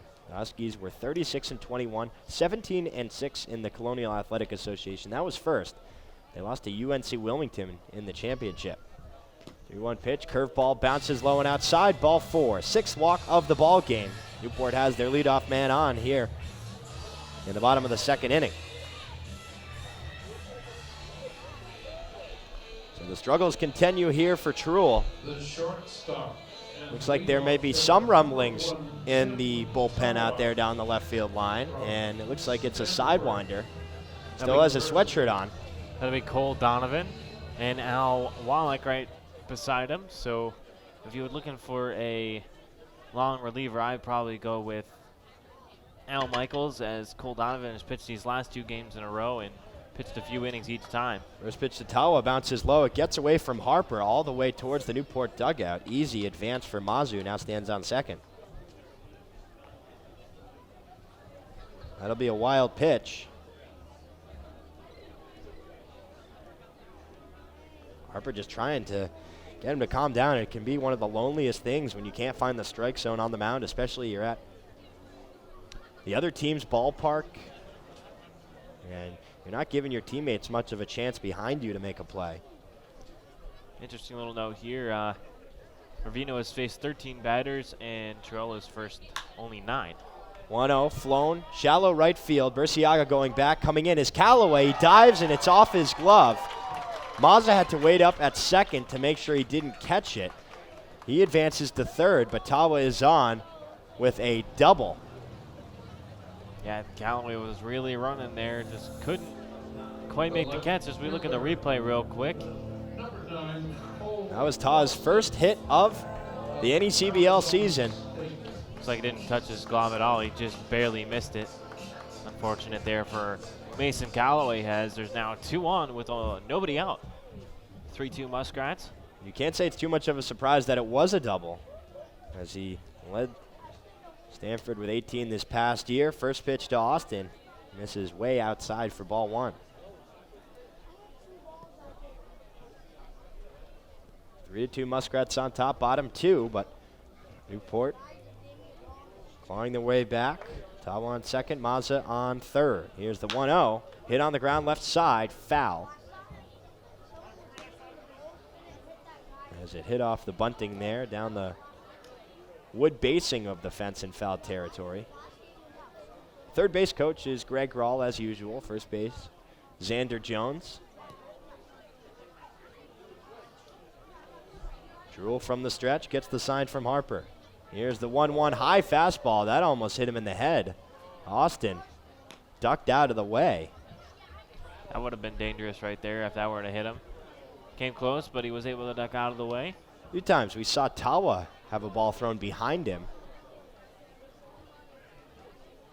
Ravino has hit somebody as well as Burciaga, so fastball's running inside here. 2-1 pitch, and when a breaking ball misses low in the dirt. 3 balls and 1 strike. Yeah, 3-1 the count here. Terrell really looking to get back on track here, but can't really seem to get anything going. Austin grounded out to Burciaga his first time up. And the pitch. 3-1 curveball. That one bounces in the dirt for ball 4. 7th walk of the ball game here for Trewell. And now it looks like we may have a pitching change. Yeah. As Mike Gedman walks out, having a conversation with Trewell, but he ends up taking the ball from him. We'll get you the new reliever and more when we come back. It's 3-2 Muskrats on top right here on the NECBL Broadcast Network.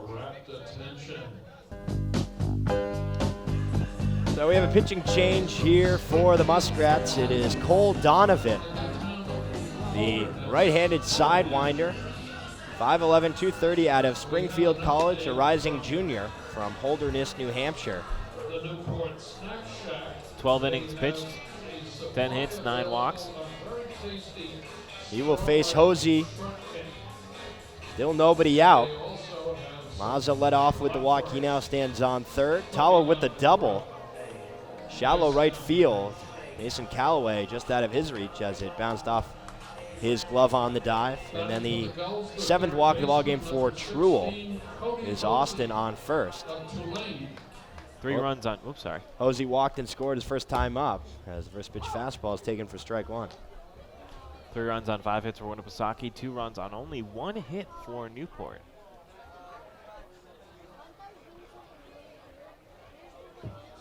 A 1 pitch, fastball taken for strike 2. So 2 quick strikes, that's what you like to see if you're Mike Gedman and the rest of the defensive staff here for the Muskrats. He does have 11 strikeouts on of the year, does Cole Donovan. Wears his socks high, sets the glove at the chest. Here's the 0-2 breaking ball. That one popped up right side down the right field line, but it gets into the grandstands.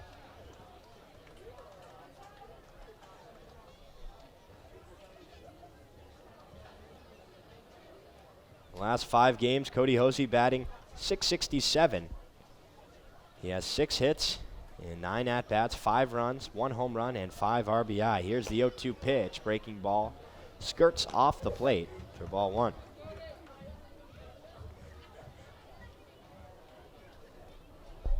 With the bases loaded, he only has 1 at-bat, but it was a 2 RBI hit as he chases that curveball in the dirt for strike 3. So Donovan comes in and gets the dangerous Hosey swinging for out number 1 here in the 2nd. That's what you want to see. Yeah, Hosey will now move to 17 for 48. That's a pretty powerful hitter. He just put to bed there. Here's Dalton Reed. He walked and scored in the first as well. Against right-handed pitching so far this season. Reed is batting .300 even. He is 12 for 40. He has 10 runs, a couple of doubles, 3 home runs, and 8 RBI. Reed 18 for 62. Wow, that's a lot of at-bats for someone in the NECBL so far this season. Must have played in every game. First pitch swung on and fouled down the left field line out of play. First time he didn't step up to the plate was actually yesterday when he was pinch hit for by Tim Tawa, who came in the 5th inning. Well, there you go. Very good player in Reed there. Reed out of Seminole State. Here's the 0-1 pitch. Breaking ball swung over and missed for strike 2. He's liked to go to that off speed here since he's been in the ball game. Yeah. You know, Cole Donovan can either has trouble, he said, striking out lefties because they can see it better. 0-2 pitch. That curveball, he saw it well as it ran well inside. So 1 ball and 2 strikes here to Reed. Mazza on third, Tawa on second, Austin on first. Muskrats on top, 3-2. Bottom of the second inning, 1 down. Here's the pitch. Swung on and missed for strike 3. Foul tip into the glove. Nice job by Harper. And there are 2 away. That's his 13th strikeout of the year. Team leading. So runners on base was a problem for Newport in yesterday's game. 12 of them left on after they beat Ocean State the first time in that 5-1 game, where the Waves left 15 on base. So Ocean State returning the favor. Newport trying to not let that happen as Stevie Mangrove checks his swing on the first pitch curveball that runs off the plate.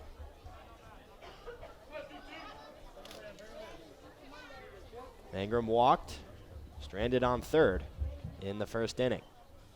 1-0 pitch, breaking ball, same spot. This time he chases for strike 1. I think you guys are nice and quick with that scoreboard move there. Mangrove with runners in scoring position and 2 outs. He's 286 in 7 at-bats, 3 RBI. 1-1 fastball misses inside, 2-1.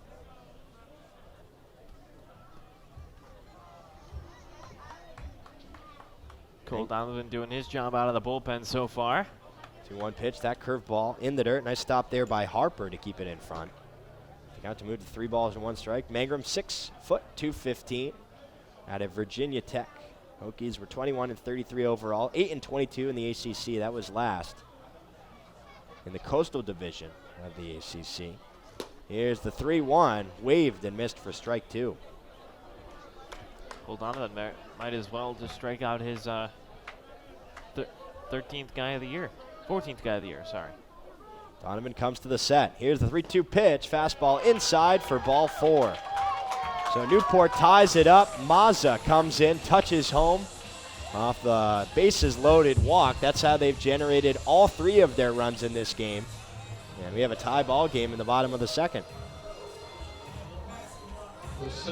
All Cole Donovan has to do is get the guy out and he'll get out of the inning. You know, getting 2 strikeouts to get 2 of the outs. And then giving up the walk to tie the ball game, but you're still in it here, only in the 2nd inning. First pitch to Hogeson is a fastball that catches the inside part for strike 1. So we were out well over an hour here. About 10 minutes over an hour for the time of this ball game. 0-1 pitch, deep fly ball to right center field. Callaway going back at the track, at the wall, and he's able to make the catch. He hit it hard, but it ran out of gas, and Donovan is able to get out of the inning with just 1 run coming across. It was not charged to him, it was to Truel. Nonetheless, the score is 3-3 as we head to the top of the 3rd inning right here on the NECBL Broadcast Network.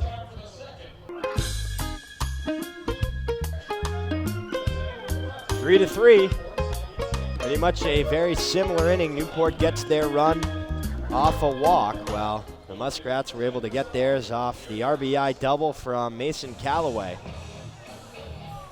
7:46 here in the top of the 3rd inning between Newport 8-6 coming into this ball game, 2nd in the Southern Division. The Muskrats 3-11, last place in the North, but have been putting up a nice fight and really swinging a good bat here early on against Ravino. They have 5 hits to Newport's 1. 3 runs all tied up. Harper, Maurice, and Arias 2 up here in the 3rd inning. 5, 6, and 7 part of the Muskrats lineup. Casey Harper of Northern Oklahoma College. Harper struck out his first time up. 1 of 4 strikeouts for Ravino on the night. First pitch swung on, chopped left side, just foul to the left of third base, and it's 0-1. Nice move by Mike Miller there to get out of the way. Probably wouldn't hit him, but anyway, nice move. Not a lot of space to move there. We talked about it on Wednesday night. Grawl has started to just lean up against the wall. 0-1 curveball misses low, 1 ball and 1 strike. Wind blowing out, basically dead to left field. About 11 miles per hour. Nice cool night by the sea as the 1-1 breaking ball swung over and missed for strike 2. So coming out in this inning, seems to have better command of his stuff. He hit Burciaga and walked Richard in the second. Here's the 1-2 pitch, breaking ball, popped up in shallow left field, but now it's Austin who's able to settle under it and make the grab. That one carried with the wind. But Austin, who's out there for the first time this season, he's played right field, especially early on. Then he moved to short, and he was there for a while. Now with Tim Tawa coming to Newport. Tawa is at shortstop, and Austin is out in left. And the way Austin's been swinging the bat, I mean, it's a no-brainer. You have him in the lineup, just where are you going to put him? Yeah, exactly. And, you know, just looking on the left field there, how awesome is that to have your house and your front porch right on the other side of the fence of a baseball field? First pitch to Maurice is a fastball just off the plate for ball 1. Some say that may be the best spot in Newport, right there. The porch literally connects to the fence on the other side. And you'll see him out there. Surprised they're not here for this game. 1-0 fastball, this one low and outside again. So 2 balls and no strikes here to Maurice. He's singled in the first. Those games, I would imagine, are free for them. I would imagine. And sometimes, on occasion, you'll see if a manager or two may get tossed as the 2-0 misses high for ball 3. They may sit out there on that porch with them and watch the ball game. Seen it before? Probably will see it again. Yeah, that is technically off of the premises. 3-0 pitch, and Maurice, no intention of swinging as that fastball runs inside for ball 4. Ravino, 37 strikes to 25 balls, so doing pretty well today, I would say. Just that one walk. Yeah, just that one walk, and does have 5 hits against, though. That's probably the only thing there. I mean, give credit to Winnipesaukee, who has smashed the ball whenever they've given the chance. Yeah, already 5 hits, a double, 5 singles, but that's what you want to do. Try and get on the board early against Newport. Here's Luis Arias, first pitch fastball. That one misses high for ball 1. A little interesting here. I don't think I've ever seen this one on the scoreboard before. You got 2 runs in the first, 1 in the second, and then 2 in the first and 1 in the second for Newport, too. It's been a mirror game so far. Yeah. 1-0 pitch, high fastball. Arias ducked out of the way, 2-0. That ball came at him fast, too. Yet another one we've seen that's run high and inside. And that almost the same spot, too. And, you know, Burciaga is a good clip taller than Luis Arias, so he was hit there, but lucky for him, he was able to duck out of the way. 2-0 pitch, nice breaking ball. That one got him looking for strike 1. You saw Enright warming up for the Gulls out there. Also Devin Gates for Winnipesaukee. Devin Gates, one of our starters. Long relief situation, 2-1 pitch, fly ball, right field. Mangrove going to his left towards the warehouse, and it bounces in fair territory. Close play at second for Maurice as the throw came in. Maurice had to wait and make sure that there was no play by Mangrove. Mangrove threw it in quickly. It is a single, and Winnipesaukee has runners on first and second, but that's part of the thing with having that warehouse there is you see Mangrove coming full speed, and then he has to kind of pull up because if you keep going and you don't go into a slide, you're going to literally hit a brick wall. Yeah, literally hit a brick wall. I love that. I mean, that's insane because I was wondering because I thought maybe it fell in between the foul line in the warehouse, but no, it did drop just in front as he was coming to a stop there. Winnipesaukee out hitting Newport 6-1. 1 down, 3-3 your ball game, top of the third. First pitch to Burciaga. Here's a curveball that misses just off the plate. That was a nice pitch by Ravina there, but not biting was Burciaga. Good discipline. It's Navs to Newport Homes Community Night here at the ballpark. It's 4 for 19, 210 average, 2 RBIs. 1-0 pitch, check swing, foul ball right to the backstop, 1-1. Harper led off the inning with the fly out to Austin. Maurice walked. Arias had that single. Burciaga was hit by a pitch last inning. and he ended up being the only run to score in the second for Muskrats. Ravino from the stretch, leg kick, here's the 1-1 breaking ball, fouled straight to the backstop for strike 2.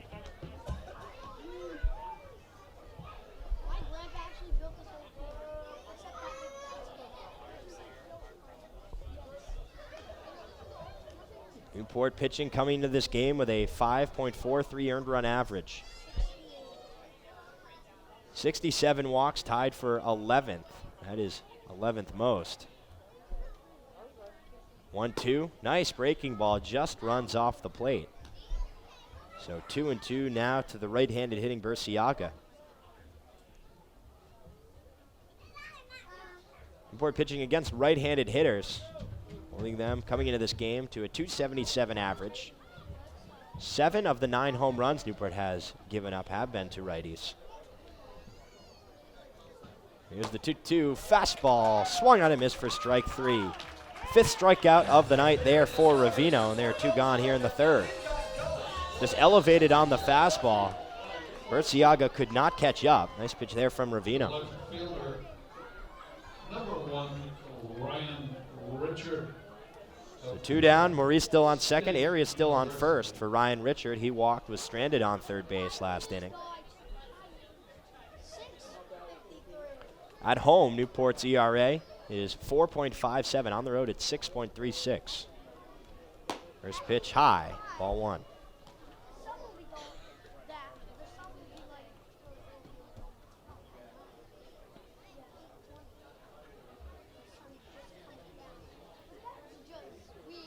Winnipesaukee, on the other hand, from a batting perspective, when they're on the road, they're batting .243 compared to .165. Here's the 1-0. Line drive into center field. Hogeson going back, and he is going to have to play this one off the base of the wall. Maurice scores all the way from second. Arias is being waved around. The throw in from Tawa is not going to be in time.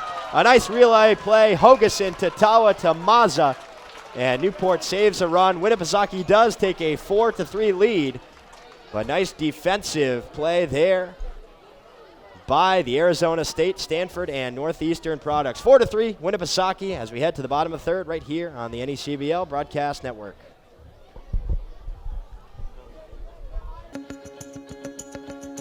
As we welcome you back to the ballpark here, 4-3 Muskrats get one more. They've been doing it consistently. Real quick, we'll send it over to Newport Gulls field reporter Dan Byford for a look around the NECBL. Dan? Thanks, Dave. In the top of the 6th, the North Adams Steeplecats and Plymouth Pilgrims are tied at 0. The Danbury Westerners have just taken a lead over the Keene Swamp Bats 6-5 in the top of the 5th. The Vermont Mountaineers are leading the Mystic Schooners 2-1 in the top of the 6th. The New Bedford Bay Sox are leading the Sanford Mainers 2-1 in the bottom of the 5th. And the Valley Blue Sox are leading the Upper Valley Nighthawks 4-0 in the bottom of the 5th. Dave? Thank you, Dan. It'll be Britton, Plew, and Mazza due up here to face Devin Gates, the new pitcher for the Muskrats, 3rd of the ball game. Final stat line for Truel was 1 inning, 3 runs, 1 hit, 7 walks, no strikeouts. Final stat line for Donovan, 1 inning, no hits, no runs, 1 walk, 2 Ks. First pitch to Britton is a breaking ball that misses low for ball 1. So a little interesting fact here for those of people who follow UMass Lowell sports. You have Stephen Passatempo on 3rd, UMass Lowell. Devin Gates, the pitcher from UMass Lowell, and Kyle Maurice on 1st. 1-0 pitch, chopper right side. Second baseman Bursiaga is able to field it on the hop and throw it to first. 1 gone. I could see Gates going very far in this game, but as he looks to bounce back from the rough start over in Stanford the other night. A lot of UMass Lowell guys. We have a UMass Dartmouth guy in the booth here. Newport Gulls scorekeeper Andre Olivier. 1 down. Here is Dylan Plew.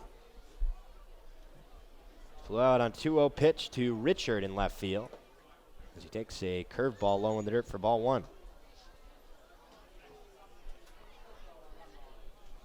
Plew, we've mentioned it, has played second. That's where he started the season. He's played first, short, third, left, center. 1-0 misses low, 2-0. And now he is back home, or at least relative home to what we know. But he started at second. When we talked to him, he said he grew up playing shortstop a lot in high school. Certainly a kid who can show off the leather everywhere. He looked very comfortable out there in left field. And for the brief moment that he was in center before Hogeson came back into the game, He did his job there. 2-0 pitch. Fastball just a little low. 3-0 now to Plouffe.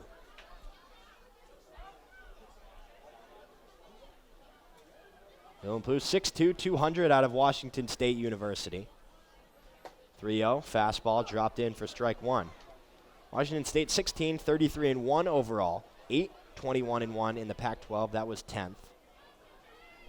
Appeared in 50 games, tied for most on his team. Had a 277 average. That was third. The 3-1, ground ball right side. That'll get into right field as it's just out of the reach of the first baseman, Maurice. And it's a one-out single there for the Washington State Cougar. Reagan Teagarden is from Washington State also, but will be going to Virginia Tech this year. That's just the second hit of the ball game for Newport.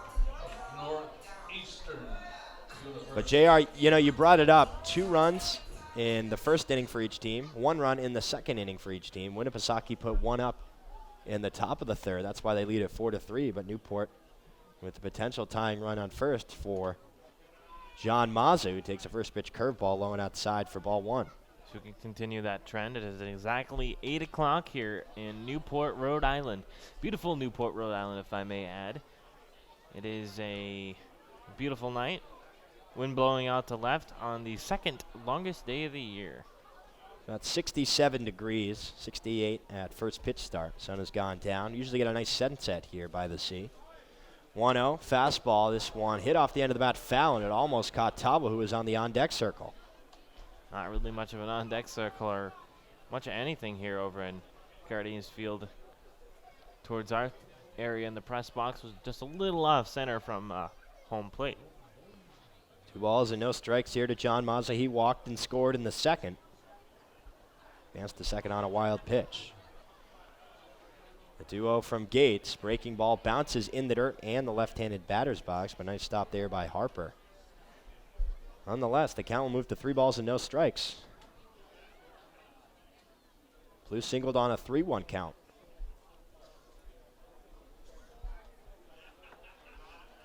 Gates gets the sign, sets the glove at the belt. Long pause, leg kick. Here's the 3-0. And the pitch just runs inside. It's actually now 3-1 here to Mazza. After he fouled that one, that almost caught Tawa.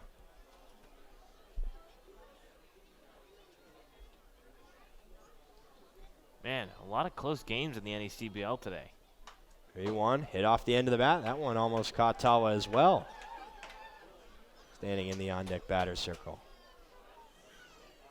Located just to the left, if you're looking out into the field, of the Newport dugout. Probably about 4 o'clock if you're looking out to the field relative to home plate. Right-handed Mazza has been going there early, though. Welcoming in the Stanford Cardinal. Here's the 3-1 pitch. Fastball just off the plate, ball 4. First walk of the night for Gates. But that is the 9th walk of the ball game for Winnipesaukee pitching. It's been the story, and it's been why Newport has been able to hang in this game. The shortstop, number 1, Tim. Gates does have an 11.57 ERA, 7 innings pitched, and only 1 strikeout. So Tawa coming up for the 3rd time. Flew out to Norman in center, then doubled down the right field line. And Harper leaves his spot behind home plate to have a brief chat with Gates.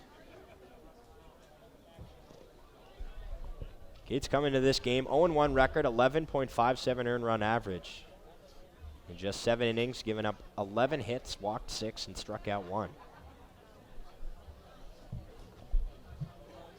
Had the better of his 2 starts. This pitch to Tawa just misses inside for ball 1. Better of his 2 starts against Sanford. Giving up 4, but pitching a lot better than his first game. 1-0, fly ball, right field, getting foul, and it will get into the seats. Now 1 ball and 1 strike. Winnipesaukee pitching came into this game with a 7.67 earned run average. That was last. Giving up the most runs and walked the most batters as well, based on the way things are going. Not too much of a surprise as the 1-1 is hit on the ground. Left side under the diving Pasatempo at third. It rolls into left field. Coming around third is Plu. He will score, and it's an RBI single there for Tim Tawa. This ball game is tied up at 4. Second hit of the evening and first RBI on the year. And we go again with the mirror inning to this point. So Tawa just turned on it, hit it hard on the ground. Pasatempo dove to his left, but The left fielder, too hard off the bat of Tawa. number 9, Cole Austin. And not hard enough for Richard in left to be able to come in on it and have a play at the plate. See what happens. As each team has scored in each inning so far, and that'll be shot foul off to the left.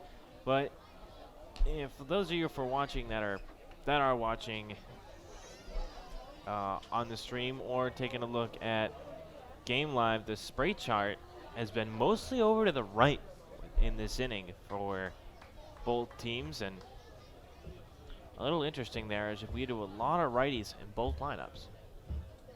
Here's the 0-1 pitch. Breaking ball waved and missed for strike 2. So a lot of opposite field hitting for both of these clubs. That's something that Tawa talked about actually in his pregame interview. Talking about using the whole field. He was hitting balls a lot to the to the left side as a righty. And both his hits so far, or one of his 2 hits so far, have been that way. Cole Austin does a good job hitting it the other way. As he goes to second, Burciaga is able to go to second for 1, on to first. It's a nice 4-6-3 double play between Burciaga and Arias to retire the side. But Newport gets 1 more. They tie it up 4 apiece as we head to the 4th inning right here on the NECBL Broadcast Network. Welcome back to the ballpark here. 4-4 in the 4th inning, so the score for both teams keeping up with the inning number. As we're in the 4th, I'll toss over the play-by-play to my partner in the booth, JR Bravo. JR? All right, thank you very much, Dave. New pitcher Enright for Newport has 2.25 ERA, 12 innings pitched in 15 strikeouts.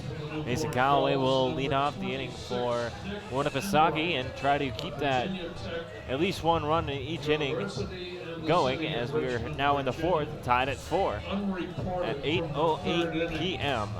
I really do like that clock right above the scoreboard. Nice scoreboard there down the right field line. Black lit up in red. All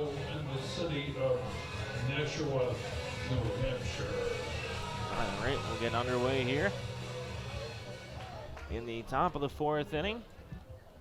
We're doing the 4th, 5th, and 6th inning of play-by-play. The right fielder, number 3, Mason And the pitch, Calloway. and that one will be outside for ball 1. Leading off the 4th inning. So 1-0 to Mason Calloway here.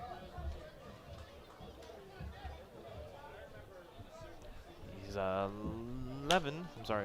13 for 38 this year, as he will kind of have to head back to the dugout on this one as he flies out to the 3rd baseman for the first out, and that'll bring up Terrence Norman, who's not had a very good start this year after only getting 11 at-bats in the Cape for Chatham. Marietta, Georgia. He struck out 2 times in this ball game. Yeah, so let's see what Enright will do here to the righty Norman as he swings and misses for strike 1. Enright was sharp in his last outing. He picked up the win in that 7-3 game over New Bedford. 3 innings, no hits, no runs, no walks, 4 strikeouts. And the pitch from Enright. And will he go? No. They do check, as it's hard to see a little bit sometimes when you're right on the plate if he goes or not. That's why you check to either the 3rd base umpire or the 1st base. And the pitch, and that one's going to be in the dirt. And the glove of Mazza looked like it may have come off there. Yeah, maybe caught the end of it and took it off a bit, but nobody on, no problem.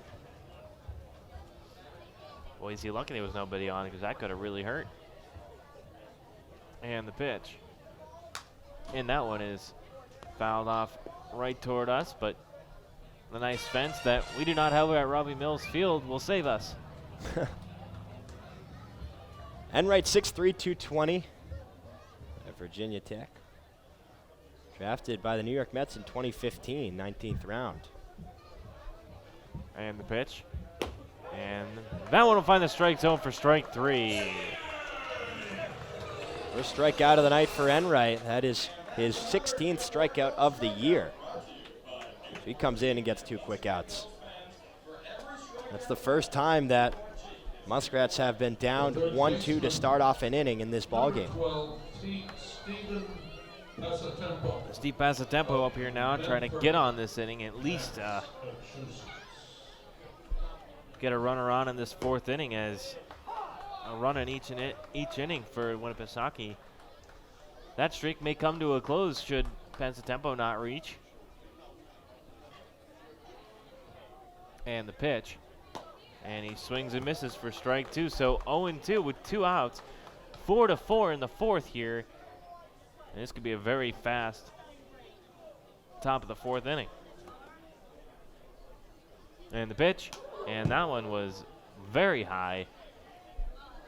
And that'll be a ball for ball 1. So 1-2 with 2 outs. High and inside, but too high for Passatempo to even care to get out of the way. Yeah, no.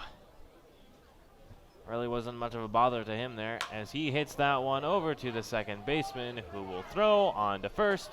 A little high, but he'll come back down to tag the bag for the out. We will go to the bottom of the 4th inning. Listening to Newport Baseball on the NECBL Broadcast Network. Welcome back to Cardines Field here in beautiful Newport, Rhode Island, for the bottom of the 4th inning. Tied at 4 is Winnipesaukee and Newport Gulls. 2 in the 1st, 1 in the 2nd, 1 in the 3rd for both of these clubs, but nothing in the top of the 4th for Winnipesaukee. As Devin Gates will throw the first pitch of this inning, and it'll break in for a strike. Hosea as a leadoff man, batting .429, 7 at-bats, 3 walks. And the pitch, and that one's going to be hit into the gap, the 6th hole rather, and it'll be 1 on with nobody out. Saw a pitch he liked, not wasting any time. That time he pulled it, aggressive, with a 1-hopper in the infield, hard hit into left. Leadoff single there for Hosey. So see what Gates does here. Try to get the ball down, look for the double play. And the pitch, and that one is going to go right back to Gates. He'll make the smart play and throw it over the first for the out, and the first out of the inning. So now a man on second, and that double play threat gone now, but that will bring up Mangrove. Mangrove's walked twice so far in this ball game. He did walk with the bases loaded back in the 2nd. And that spells disaster if you're walked with the bases loaded, well, at least for the other team. 3 of the 4 runs for Newport have been as a result of that very play. And the pitch from Devin Gates will be way outside as Case Cowper has to slide over there to get the ball. 5 consecutive walks in the bottom of the 1st. If you do the math, that equals 2 runs. And the pitch. And that ball is hit into center field. Going after it. And that ball is gone. See you later. That's on the porch. Stevie Mangrove lifts that one deep to left center field, and Norman went back as far as he could. It was in the trees. His 2nd home run of the season, and Newport takes a 6-4 lead.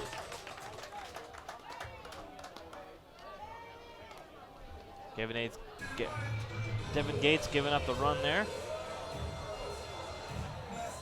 That is Newport on the team so far. That is their 20th home run. They were tied for first coming into this ball game. We don't know exactly what's happening around the league, but considering no one has hit another, they may have sole possession of that stat.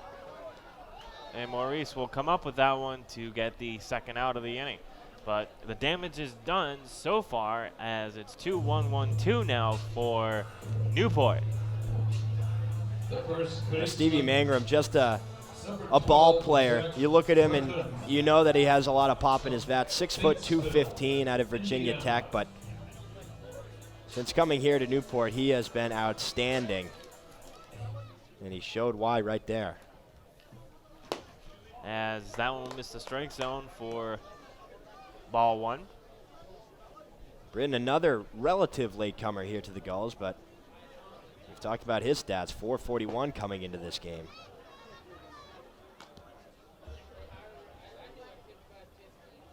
Now down to 429. And the pitch. And that one will not find the strike zone yet again. So 3-0 with 2 out and 2 in for Newport. Let's see what Devin Gates does here as he throws. And strike one. His curveball dropped it in there, but on 3-0 count, Britton not looking for that pitch. And the pitch. And that one's going to be shot. And Persiaga will somehow come up with it and throw it on the first for the out. We go to the the top of the 5th inning in Newport. You're listening to Gulls Baseball on the NACBL Broadcast Network.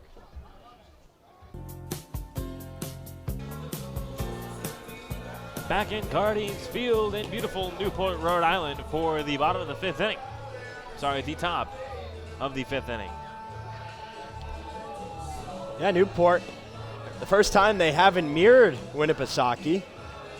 Since coming into the game, Enright has been sharp. 1-2-3 inning. That's the first time that the Muskrats have gone down in order. He struck out Norman looking in the process, but as a guy, he had a little bit of a tough outing to start off his NECBL season at New Bedford, but as of late, he has been sharp. Yeah, he really has. Mulcahy, who is 8 for 32 and 1 for 2 today. We'll get back here as that's a slugging percentage of 500 also. New Hampshire. Southern New Hampshire University product. And that one will find the strike zone.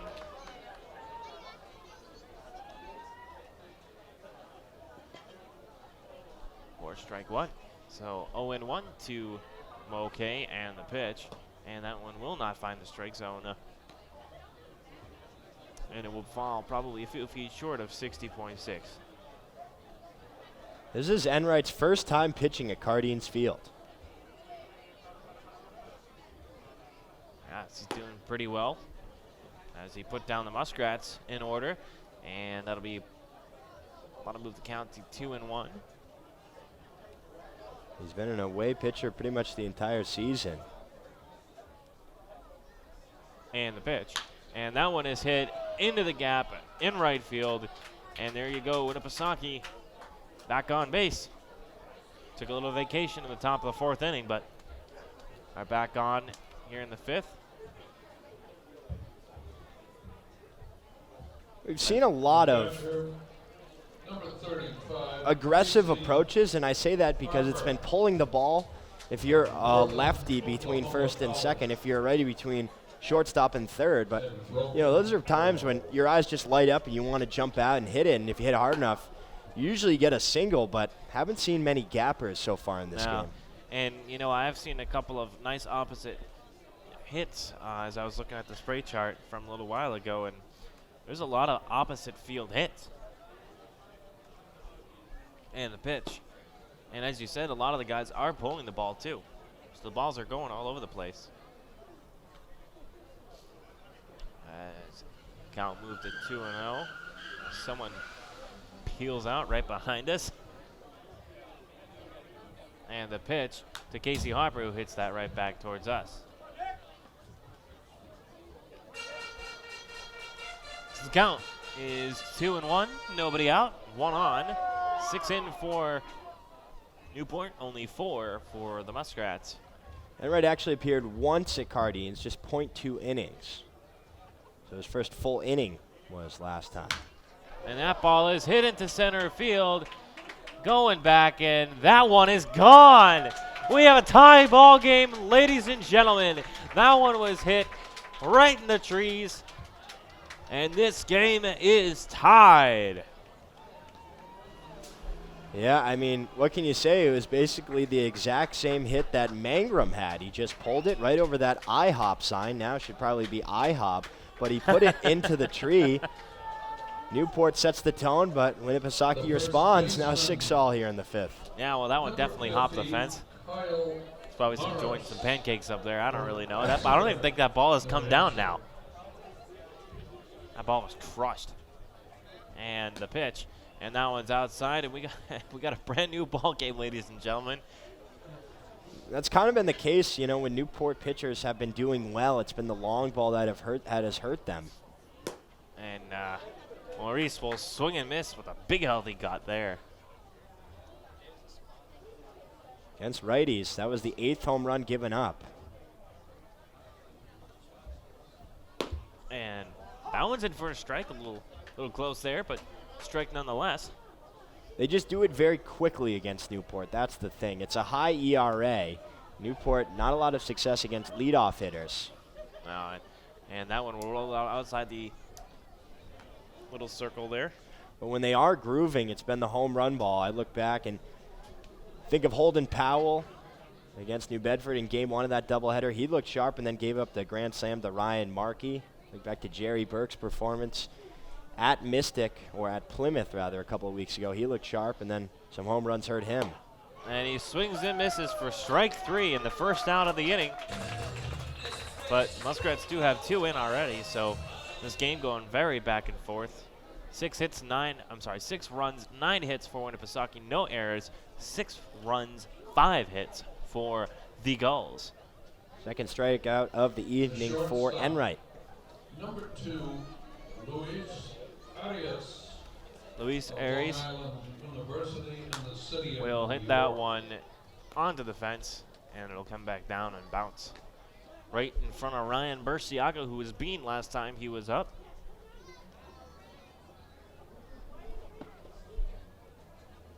And the pitch. And that one close in to Arias.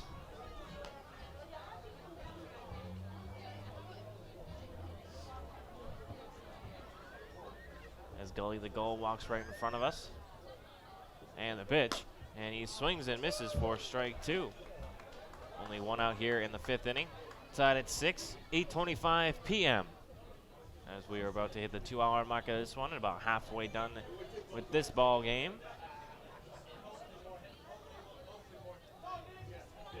And the pitch. Way outside for ball number 2. So 2-2 with 1 out. Yeah, curveball low and outside. Not a bad pitch on a 1-2 count. Doesn't want to give Arias anything too much over the plate, but good discipline there from the Long Island University rising junior. And he hits that one, and going after it is the shortstop, and he will be under it to make the catch for the out. Nice play there from Tawa. Kind of jammed him. Took a few steps out and to his right, shallow left field, but called off Austin. Now they share a couple of words, saying, hey, that's my position. Of Katy, Texas. Katy, Texas native Ryan Burciaga up the bat here, and the pitch to him, and that one will be outside for a ball. One of the other things Tawa said that he looked to work on in our interview with Newport Gulls field reporter Dan Byford was stolen bases and just getting a little bit more comfortable on the base paths. As that one finds the strike zone for strike 1, so 1 ball, 1 strike, and 2 out.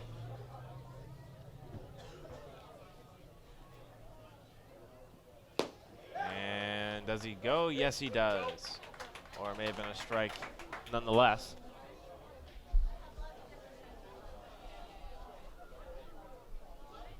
And the pitch from Enright, and that one is going to be smacked, and someone calling it here, and it'll be caught by the first baseman Britton for the 3rd and final out of the Muskrats half of the 5th inning. We go to the bottom of the 5th inning, the Newport half, when we come back on the NCBL Broadcast Network. The batter Plu will get us underway in the bottom of the 5th inning as we are back at Cardines Field in beautiful Newport, Rhode Island. The 5th inning for the Newport Gulls, the second baseman, number 14, Dylan Blue of Kennewick, Washington. Dylan Plu, the batter. So Winnipesaukee, after going an 0-for in the 4th inning, it gets 2 back in the 5th, and we are tied again here at 6. Newport has also scored in each one of the innings so far.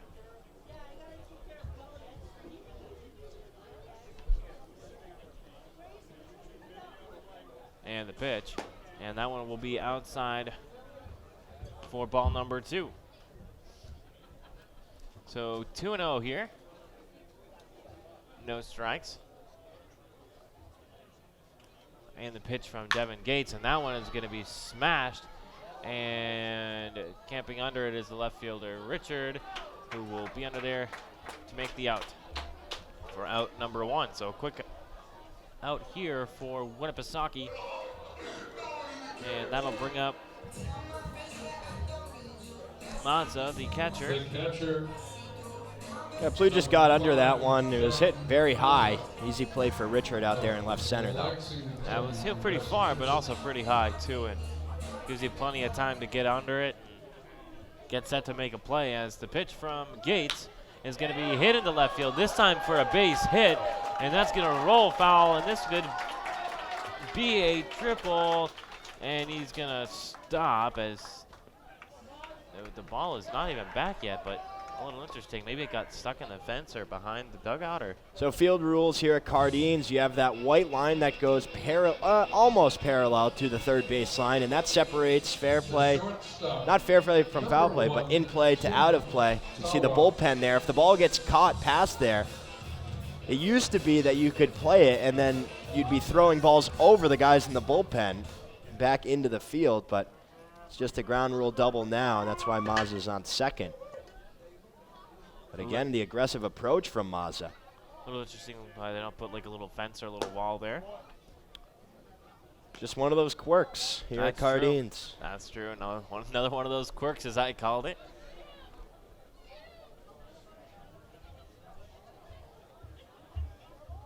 And the pitch from Gates is going to be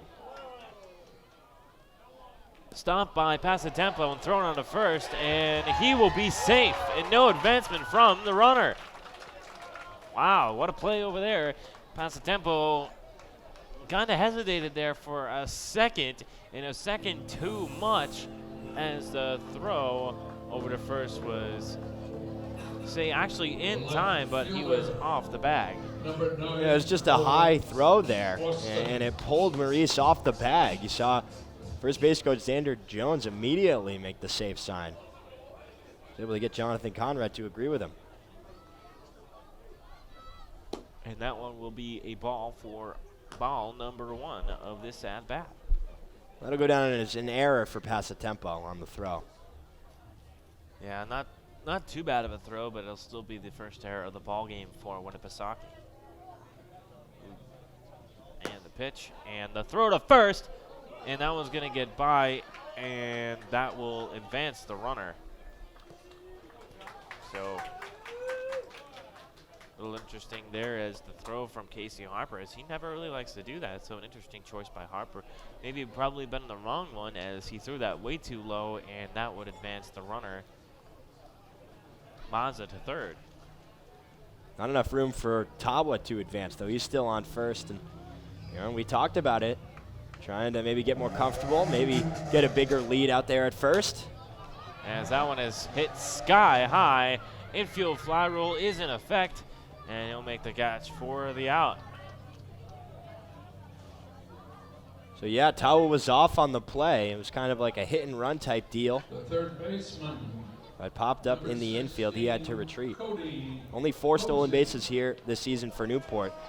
Wait, Newport is last in the NECBL with 4 stolen bases. Winnipesaukee is third to last in the NECBL, but they have 11.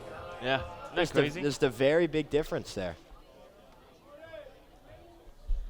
Well, what's the difference between first and third to last?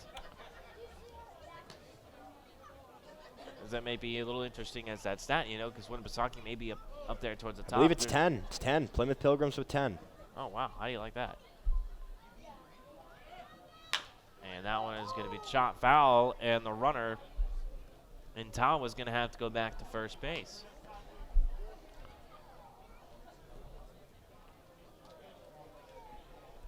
So interesting stat there. Thank you very much, Dave.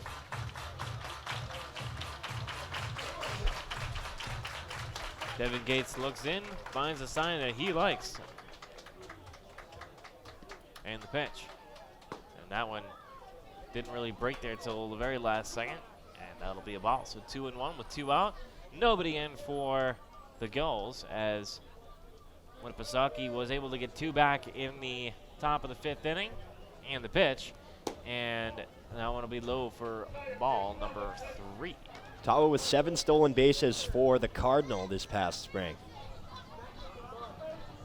Trying to get into scoring position here with just 1 out. Gates going 22 for 23 here. 22 strikes, 23 balls. And he goes. And that's going to be ball 4 anyway.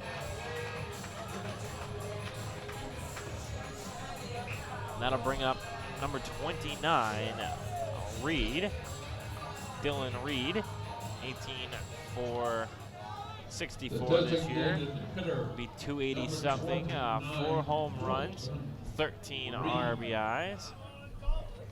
That's the 10th walk for Winnipesaukee pitching. So luck that they're tied with in this game as the offense has really come alive. And the pitch, and that one is going to be skied. Fast tempo going after it, but that one will land in the stands by the road. So Newport came into this game with 63 walks. That was tied for 5th in the NECBL. Now they have 73, and that, based on where the stats were going into the game, would put them on top. You know, obviously other teams will collect them as the night goes on, but certainly helps when you get 10. You're only in the 5th inning. Yeah, and the pitch from Gates will be smashed, but this time foul into the net. Reed walked in the first. He scored in that inning, then struck out in the second. Grounded out on a swinging bunt down the first base line. Back in the 4th. Luis Aries right behind the runner in Tawa over at second base. And the count will move to 1-2 with 2 out. So a strikeout here from Devin Gates would be crucial for Winnipesaukee, as they would be able to go back up to the 6th inning without giving up a run for the first time in this ball game. And that one is going to be hit, and the throw over to second in time for the 3rd and final out of the 5th inning. We go to the top of the 6th inning, tied 6-6. You're listening to Newport Gulls Baseball and Winnipesaukee Baseball on the NECBL Broadcast Network.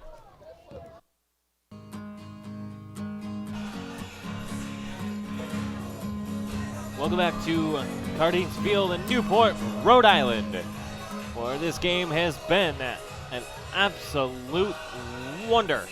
6 runs for both teams here in the top of the 6th inning, and 9 hits for Winnipesaukee, 6 for the Newport Gulls, and 2 errors for Winnipesaukee, none for the Gulls. We have a game going on, don't we here, Dave? It's been pretty much the same exact thing, and you know, walks early on and then a home run from each team. Mangrove got the 2-run shot in the 4th, and then Harper hit a 2-run long fly of his own in the 5th to answer. We got 6s all across the scoreboard here in Newport. The left fielder, number 1, Ryan Richard. And the pitch. And looks like that will miss Richard, who still sports his Plymouth State helmet, as he is the smallest guy in the league, and still working on whether he's the shortest in NECBL history. Through 6 years, I have not found one yet.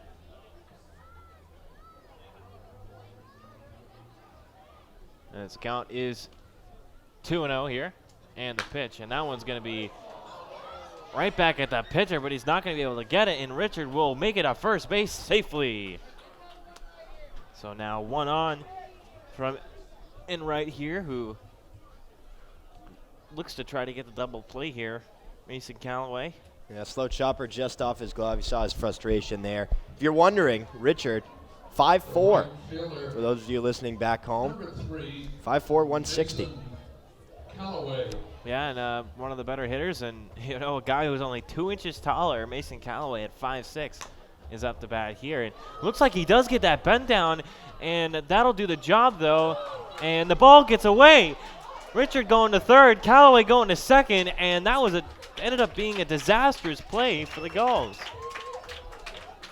Yeah, I don't really know what happened, and there was some hesitation there from Callaway when he got the bunt down. Had he ran out of the box right away, he definitely would have been safe, but the throw from Hosey seemed to be in time and relatively accurate. I think Britton, just mishandled it over there at first.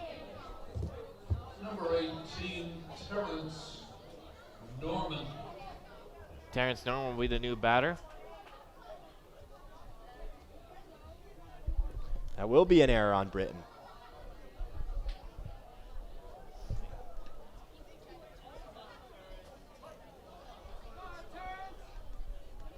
So that'll be the error on the catch by the first baseman and the pitch, and that ball is going to be hit foul. And onto the street. And what street? I believe that's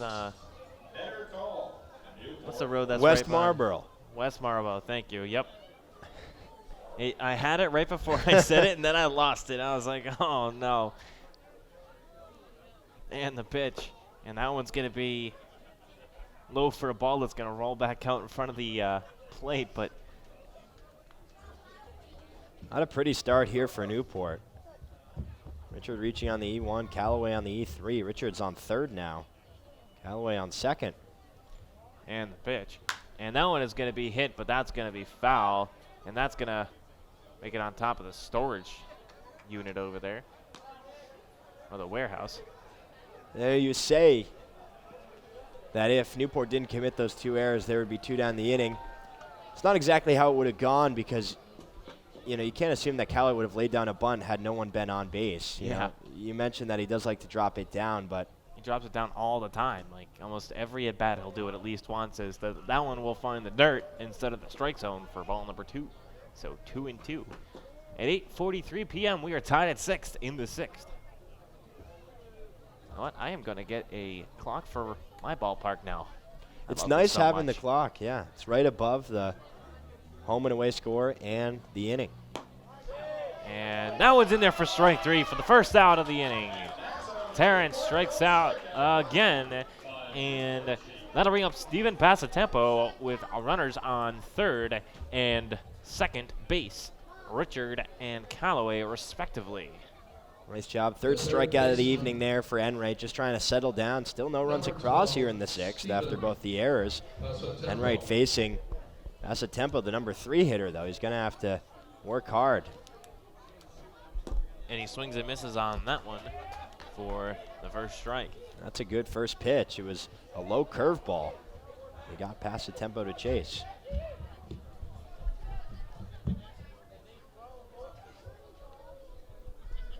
And the pitch. And that one is hit into right field.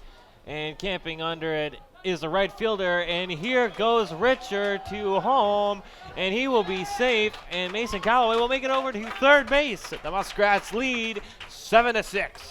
Yeah, nice sacrifice fly deep enough. Mangrove with a good arm, but it just brought him back into his right enough so that Richard could come home. Speed in the 9 hole, and from third, he was able to tag easily. Yeah, I mean, if you're past the tempo, you would have liked that ball to be back and maybe hit the fence to get a couple more runs in. But, hey, you did the job there. Get Richard home, and you guys now have the lead, 7-6.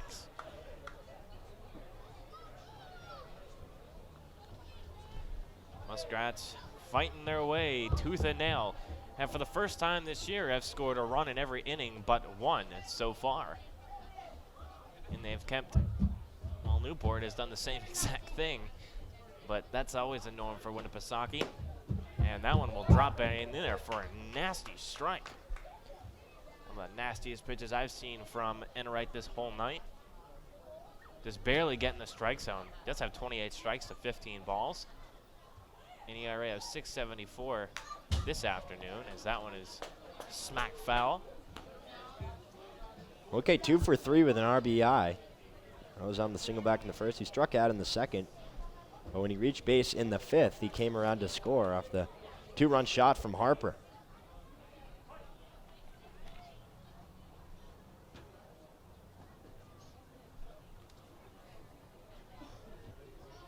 And the pitch. And that one hit into right field, but that'll actually find the top of the warehouse and bounce a couple of times before it probably comes to rest on the street. That's right off to our right. Yeah, that one hung a little bit, but it dove just enough so that Mulcahy couldn't just jump out and slam it over the right field fence. He had to wait till it got deep, and that's why he pulled it down the right field line foul. As he swings and misses, drop third strike, the throw over to first in time for the out. Muskrats take a 7-6 lead on the NECBL Broadcast Network.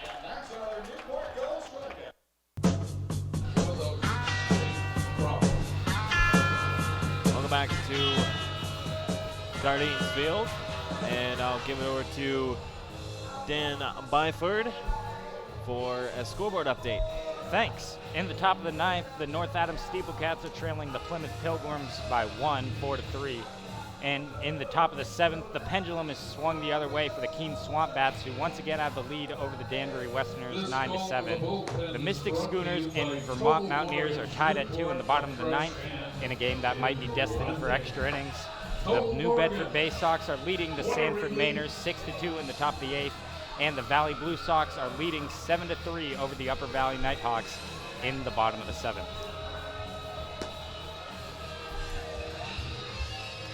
Thank you very much, Dan. Could we view the pitcher's number? And the pitch. As Al Wallach is the new pitcher. As if you do hear some yelling of "Go Al," his mother is sitting right in front of us. One of the people I see at every road game is such a nice sight to see. Yeah, that's nice, you know, especially when you're from the area, Massachusetts, and goes to school in Framingham State, not too far away. Muskrats in Franconia, I believe that's Laconia. But Franconia is in New Hampshire. Yes, but it's about another hour north. Another hour north? Okay. Winnipesaukee is the lake. Yes, Winnipesaukee is the lake and is not a town. No, unfortunately not. They switched to Winnipesaukee so they could get more fans and more people supporting the team all around Lake Winnipesaukee, and it actually paid dividends. Just so it was more a regional thing Yes, instead of a town. much more regional, yep. Laconia is a city, and you know, you do just get people from Laconia, really, if you're the Laconia Muskrats. But if you're Winnipesaukee Muskrats, you're getting everyone from all over because that's your team. That's a good marketing strategy if I've ever heard one. Yeah, and the pitch. And that one is high for a ball. Do you know when they decided to make that change? Yes, when the ownership moved from the guy who actually owns the Upper Valley Nighthawks now, as that ball is crushed. But Terrence Norman, as that'll go off the fence.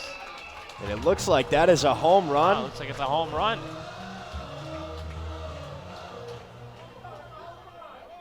No signal from the umpires. This is very bizarre. There is a tree out there in center field, and you know it's very hard at Cardines to judge if it's a home run, but it will be as Mangrove touches them all to tie things up at 7. That is his second home run of the evening, his third of the season. But a lot of confusion on the field. Oh. The center fielder, number 38. And you know that's up to the umpires. They have to signal. They have to make a call. You have the tree that's overhanging out there in center field, makes it very difficult. You guys saw the replay. It did just go off the very tip of the fence. So a little interesting there. As there was no signal, as you said, from the umpires. A little unnerving there. As the ball has been sailing tonight. And that one's in there for a strike. How about Stevie Mangrove, though? 2 for 2, 2 walks with 4 RBI. Once he swings and misses for strike 2. No clear winner in this one so far, as the teams are deadlocked at 7. Muskrats do lead with 9 hits to Newport's 7. And the pitch. And that one will be 2 inside for strikes, so it'll be called a ball. 1-2.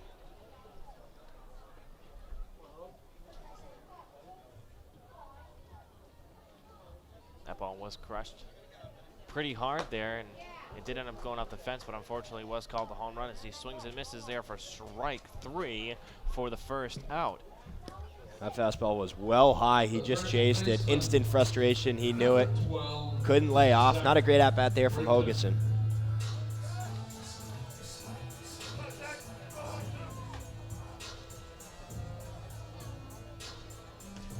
This ball's really, I really think it's amazing how you can hit it 380 down the middle and still hit it over that fence that's 30 feet high. It's pretty amazing. And the pitch. And that one will not find the strike zone for ball 1. Some of the fans are chanting "Let's go Gulls" on this night, where a lot of the fans have left because it's become very, very chilly. A little surprising as this game is deadlocked. It is a school night, I would believe. School coming to an end soon. I'm not really sure exactly for the Rhode Island districts, but you got to assume, especially summer, that having this week. And charging is Richard, and he will not make the catch. The throw over to second, not in time. That'll be a double there for Britton. He hung it up in the air. Richard was charging into shallow left field, but had to go to the slide and hit off his glove. Britton was able to turn on the jets once he saw the ball land on the ground. And the third baseman, Pasatempo, kind of made it a play there, but the throw drew Bursiega off of second base. Yeah, Bursiega couldn't really quite make that play, as there's one out here in the bottom of the 6th inning. 7-7, and the pitch outside for a ball. So the count moves to 1-0.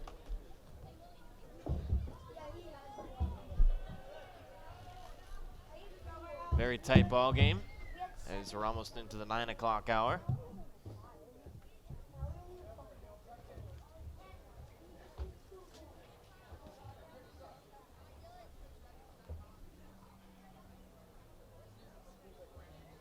And the pitch outside for a ball from Al Wallach. Al run into some unfortunate events here in the 6th inning. Not all his fault. Final stat line for Gates: 3 innings, 3 runs off 5 hits, 2 walks, and no strikeouts. And the pitch from Al Wallach is going to be swung and missed for strike number 1. Wallach's ERA is at 3.97, 11 innings pitched, and 11 strikeouts. So a strikeout for every inning pitched. It's pretty decent. And the pitch, and he's going to hit that one foul, and that one's going to come back into play.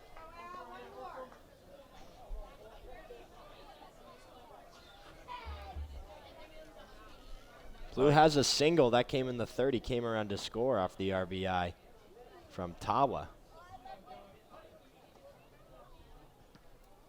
Yeah, and Blue the batter now. And that one will not find a strike zone for a ball.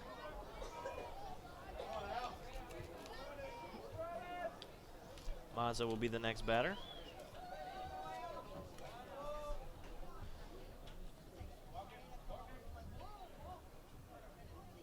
And the pitch. And that one is hit. And this one going towards Ryan. And he will make the catch for this one. And Britton will fake the run to third, but not make it as he'll go back, as that was not a good play if he were to run there.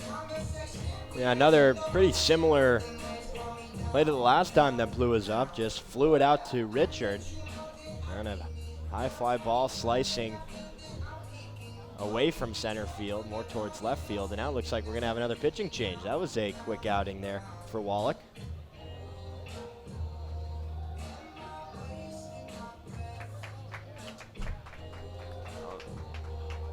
We'll go to a quick break here as we come in for a new pitcher on the CBL Broadcast Network.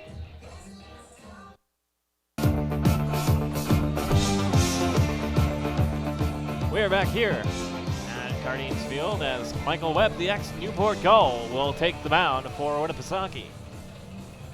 Yeah, Mike Webb, he played the first couple of weeks for the Gulls and mostly a middle infielder for Newport last season, but certainly had a couple of outings on the mound out of University of Rhode Island.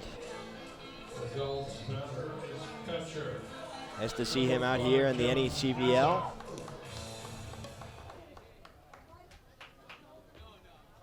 All right, Webb takes a look in. As I said, welcome home, and he's like, yeah, he's really happy to be back here at Cardines Field, as he'll make Mazza swing and miss for the strike. Webb, 5'9", rising junior, 170 from Rhode Island College. And that one is going to be hit hard into center field, and that'll score the run, and Newport will go up by 1, 8-7. Nice job there by Mazza, his second hit of the ball game. He's now 2 for 2 with a couple of singles, couple of walks, and he has an RBI. That one spanked into center field, and now Newport has an 8-7 lead. There they go. There's the mirror again. In 2017 with Newport on the mound, Webb made 3 appearances, had a 9.94 earned run average, 6.1 innings pitched, gave up 12 hits, walked 6, and struck out 7. He does strike out a lot of people, even right now, as I have noticed. You know, it's been one of his better traits. He can strike out guys, make them look silly, but he also does give up quite a few runs. And as we mentioned, a two-way player. He played middle infield, batted 125, just with 4 hits. He did have a couple of RBI as well. And the pitch. And that one hit over to the shortstop. The throw to first in time for the out. We will go to the top of the 7th inning. New leaders in the Gulls, 8-7 on NACBL Broadcast Network. All right, fans, next we have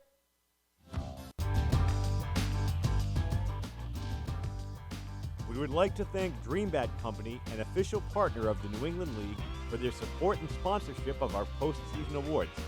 Dream Bat Company has been a proud partner and supporter of the New England League since 2010.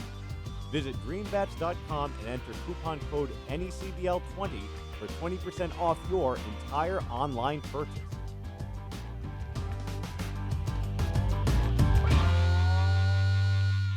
Want to know more about Newport Gulls broadcast? Have a question, comment, or suggestion? Email broadcast@newportgulls.com. Our all-volunteer crew strives to produce the highest quality broadcast possible, and we want to know how we're doing. Be a part of Newport Gulls broadcast and let us know what you think by sending an email to broadcast@newportgulls.com. The Newport Gulls, 6-time champions of the NECBL. Follow the whole season right here on the NECBL Broadcast Network.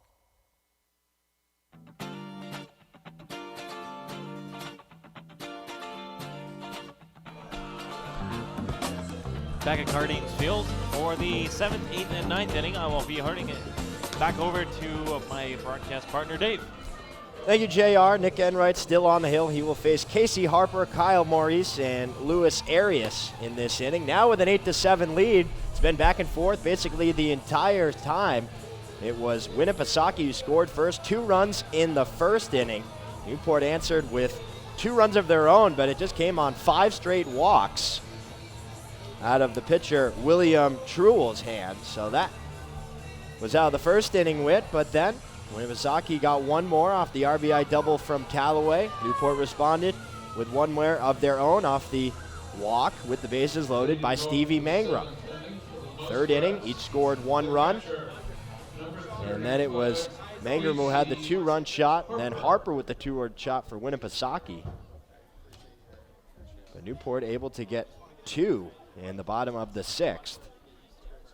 Off the home run from Mangrove and the RBI by Mazda, they lead it 8-7, top of the 7th. Here's the first pitch from Enright. It's a fastball on the outside corner for strike 1. Harper struck out in the first. He flew out to Austin in left field, then had the 2-run shot his last time up. That's from the right side. Enright winds and deals. Curveball misses low, 1-1. So the reason of Al pitching such a short outing there is he was only supposed to pitch a bullpen today, as he does get the start on Sunday. That's good to know. Just trying to get him some game action. Here's the 1-1. Another curveball. That one's in the dirt as well. 2 balls and 1 strike. That'll get the umpire in the face mask there. As is customary, Mazda goes out. A few steps just to give him a couple moments of time. So Casey Harper only has 4 hits on the year, and guess what? 2 of them are home runs.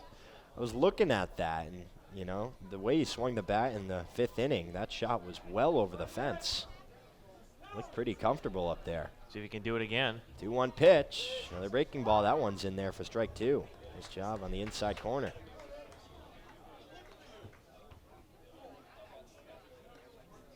And right so far in this game, 3 innings pitched.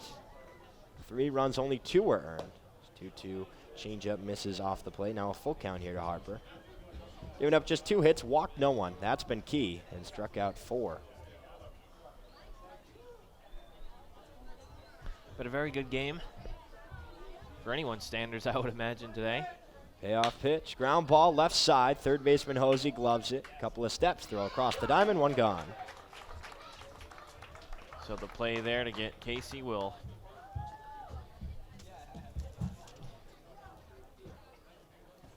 So 1 down here in the top of the 7th inning. And now Colin Maurice due up. Maurice 1 for 2 with a walk. A single, and he also struck out his last time up. The first baseman, number 50, Kyle Morris. 1 of 4 strikeouts for Enright. Here's the first pitch. It's a breaking ball that misses low for ball 1.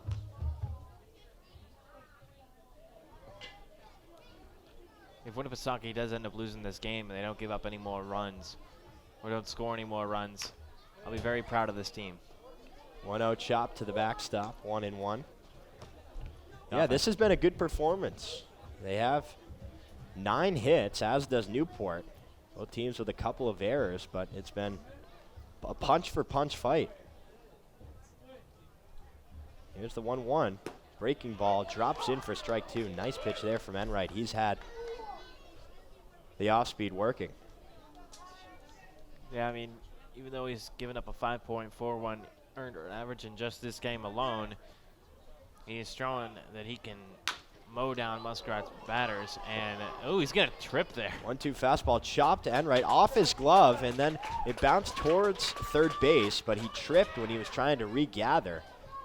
See what they want to rule that, and that will be a single there for Maurice.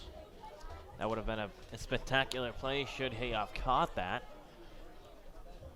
So a couple of balls that have been hit to him here, both off his glove. That one a little bit harder. Yeah, that one was right at him. Number 2. Luis Aries, the next batter, who actually had to take my hat today. He's like, Jared, can I have your hat? I'm like, why do you need my hat? And he's like, I forgot mine. It happens, especially when you take a, 3.5, 4-hour bus ride? Yeah, lucky I had my backup one from last year. First pitch to Arias is fouled down the right field line over the Newport dugout for strike 1. Error call. Arias lined out to Plew at second base, then singled but was thrown out the plate by the nice relay. Hogeson to Tawa. 0-1 curveball just outside, 1-1. And then he popped out to Tawa when the Stanford Cardinal was running back into shallow left field.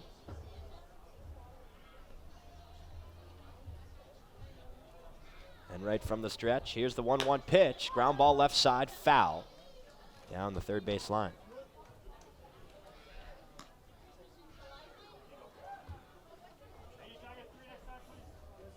So Enright with 60 pitches in this game, 40 strikes, 20 balls. That's a good ratio. It looks like we have a final attendance here, 1,473 at Cardines Field here on NAVSTA Newport Homes Community Night. Newport on top, 8-7, one down in the top of the seventh. That one is lined into center field. Hogus going back to his right, and he'll cut it off right before the wall and get it into Tawa quickly. That's a long single for Luis Arias. Back-to-back singles, but a nice play there by Hoguson, keeping it at that. Yeah, and you know what? If Burciaga can get a hit here, it'll tie this game up again. And, you know, it seems like every inning, oh, it's a tie game yet again after the team who just batted took a lead, you know. So The second baseman, each team has answered each other at least 6 times tonight. No big innings, just 2 runs as Burciaga swings over that curveball in the dirt for a strike 1. Just 2 runs, the maximum that have been scored in an inning for each team. And they've done it several times. Yeah, you know, it's pretty interesting. Is Newport's done it 3 times, when Winnipesaukee only done it once. 0-1 pitch, twice. another breaking ball. That drops in for strike 2. But, you know, if Muskrats do turn the season around and make a run at that 3rd playoff spot later on in the year, this game, you're going to have to take a look back at this one and say they kept fighting all game long. Pitching wasn't there, but the hitting was, and they willed themselves to a win. But, again, they first have to win and get the 9th or 10th or 11th run to go up on the Gulls, who lead by 1. Absolutely, and, you know, if you're Newport, you came in, you had a 2-game win streak, then you lost to Ocean State in a game where even Coach Coombs was saying the team felt kind of flat, and then at home on a Friday night, important to pick up a win as that one is fouled to the backstop. Still 0-2 here to Burciaga. Important to pick up a win, you know, regardless of whether it's against the Southern Division team or not. You never want to, first of all, you never want to lose, obviously, but you never want to lose 2 straight, especially in front of the hometown crowd, against a team that, statistically speaking, you have the advantage on. 0-2 pitch, curveball in the dirt, swung on a miss for strike 3. Yeah, well, if you're Winnipesaukee, all you got to do, I mean, really, if you really want to be successful and finish in the top 4, which is probably a good goal for this team, you got to beat Keene, Vermont, and North Adams. Focus on those clubs. You beat them. That's what you need to do. There's no go around, do whatever. I don't really care, you know. It's got to win those games. First pitch to Richard is a curveball, and he can't hold up his swing, so it's 0-1. That was the 4th strikeout of the evening for Enright. Now, any win in the Southern Division or the top 3, Valley, Sanford, and Upper Valley, that's just icing on the cake. Enright from the set. Here's the 0-1. Line drive, center field. Hoguson started in, now goes back and is able to make the play. Nice recovery there from Hoguson to retire the side. So Enright's able to get out of a jam. Winnipesaukee leaves 2 runners on. They trail 8-7 as we head to the bottom of the 7th inning right here on the NECBL Broadcast Network. 8-7, Newport on top, trying to add to this 1-run lead. It's been a back-and-forth affair the entire ball game. It'll be Cole Austin, followed by Cody Hosey and Dalton Reed due up in the inning. Mike Webb still on the mound. First pitch swung on and missed for strike 1. High fastball got Austin to chase. Austin 0 for 3 with a walk. As that curveball is swung and fouled into the glove of Harper for strike 2. Webb working quickly, winds and deals. The 0-2 pitch, fastball just a little low. 1 ball and 1 strike here to the Arizona State Sun Devil. Big game for the Sun Devils on Wednesday, that walk-off win. Here's the 1-2, high fastball, chased and missed for strike 3. So 1 up, 1 down here in the 7th. Austin 0 for 4 night. His statistics speak for themselves, though. Not a season he's put together so far. Here comes Cody Hosey. 1 for 2 with 2 walks, 2 runs scored. Also has a single and struck out swinging. This pitch from Webb. Flared right field in foul territory, and that will hit off the warehouse for strike 1.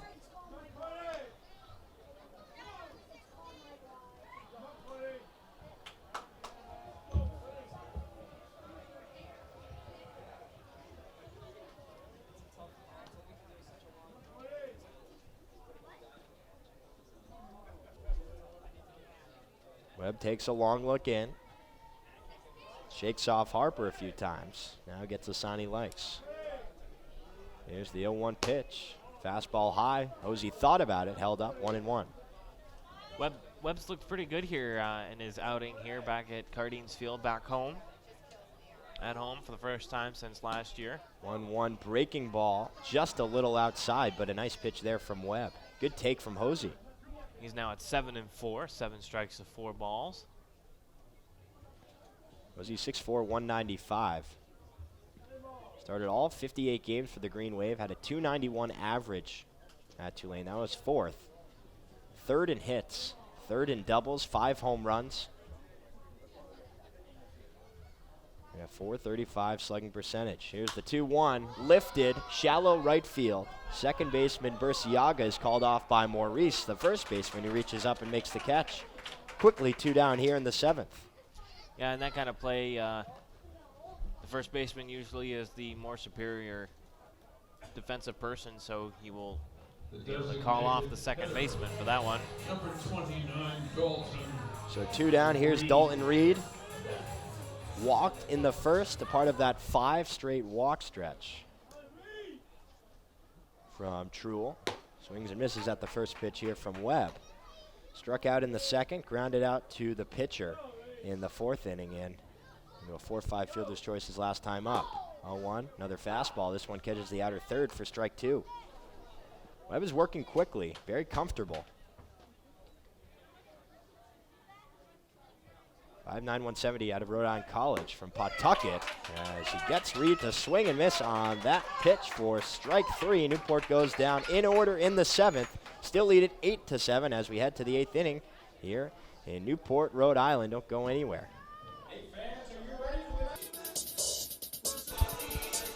Top of the 8th inning, Newport hanging on to an 8-7 lead here, 9:18 Eastern time at Cardines Field. We have a pitching change for the Gulls. It is Nate Reiter, and he has been, we've talked about it, great late in games so far this season.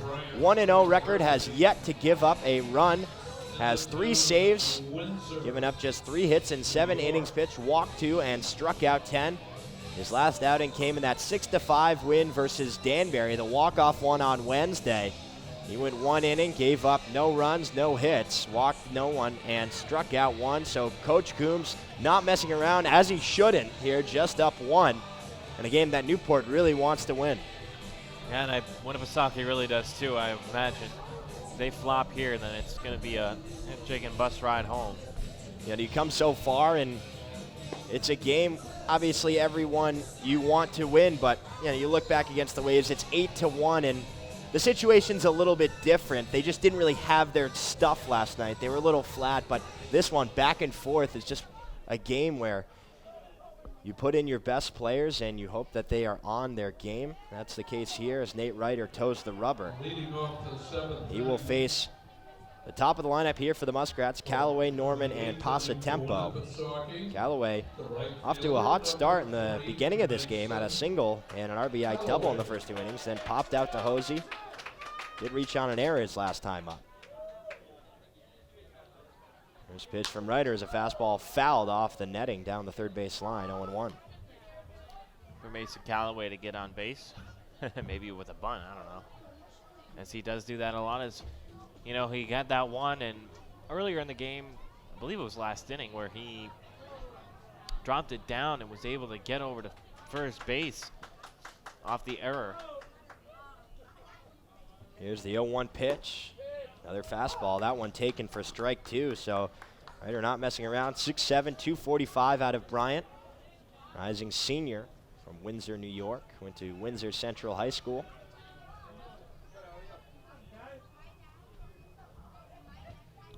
Callaway waits the 0-2 pitch. Here it is. It's a fastball well high, taken for ball 1. Pitch of the final stat line here for Nick Enright. 4 innings, 3 runs, 2 of which were earned off 4 hits, no walks, and 5 strikeouts. He faced 18 batters, the same exact number as Drew Ravino, the starter. Looking at the scoreboard here, every single home team is winning right now. 1-2 curveball misses low. 2 balls and 2 strikes. And it's an interdivisional day here for the NECBL. Teams traveling a good deal, playing out of division. Yeah, North Adams goes down to Plymouth, and that's a long ride for them. 2-2 pitch, fastball just low and off the plate, so good job by Callaway here working a full count. That's also good for Winnipesaukee that North Adams is losing, and another good thing, Sanford's losing, but unfortunately, Keene's all over Danbury, 11-7 right now. Ryder from the set. Here's the 3-2 fastball. This one flared down the left field line, foul and into the street. Callaway not going down easy. Ryder being asked a good deal here, trying to get the 6-out save. 8-7 Newport on top of the 8th inning. 11 hits for Winnipesaukee, 9 for the Gulls. 2-run shot from Mangrove, but also the 2-run shot from Harper. Here's the 3-2 pitch, curveball, and that one gets all the way to the backstop for ball 4. So a leadoff walk here for Mason Callaway. He can make this really hurt with his speed. He does have four stolen bases on the air. That'll bring up Terrence Norman. A tough day so far. 0 for 4 with 4 strikeouts. The first 2 were swinging. The last 2 were looking. So having a tough day, as you said there, Dave. See what he can do here. Ryder gets the sign. Mazza sets up outside. Here's the first pitch. Runners off. Ground ball up the middle and into center field. Callaway being waved around second. The throw in from Hogeson is cut off by Tawa. And Winnipesaukee now has runners on the corners here with nobody out. That'll bring up Dakota Mulcahy with runners on the corners. And there it is, Terrence. Your first base hit of the ball game after 4 strikeouts. And you know, the middle infield of Newport was pinching very close to second base, but it was a hard hit ground ball and was perfectly placed, split between the 2. Burciaga, the only one left on Winnipesaukie's roster that does not have a hit today. And Aries, the only one who does not have a run. Here's Passatempo. Along with Terrence. Here's the first pitch from Ryder, and it's a curveball taken for strike 1. So Ryder has dug himself a hole. Trying to work through it, yet to give up a run so far this season. Now he's in danger of doing that with Callaway on third base. 0-1 pitch, another breaking ball. That one waved and missed for strike 2. Just fell off the table, ended low and outside, but Passatempo just pulled his head on it. Yeah, I was about to say, you had Passatempo fooled there.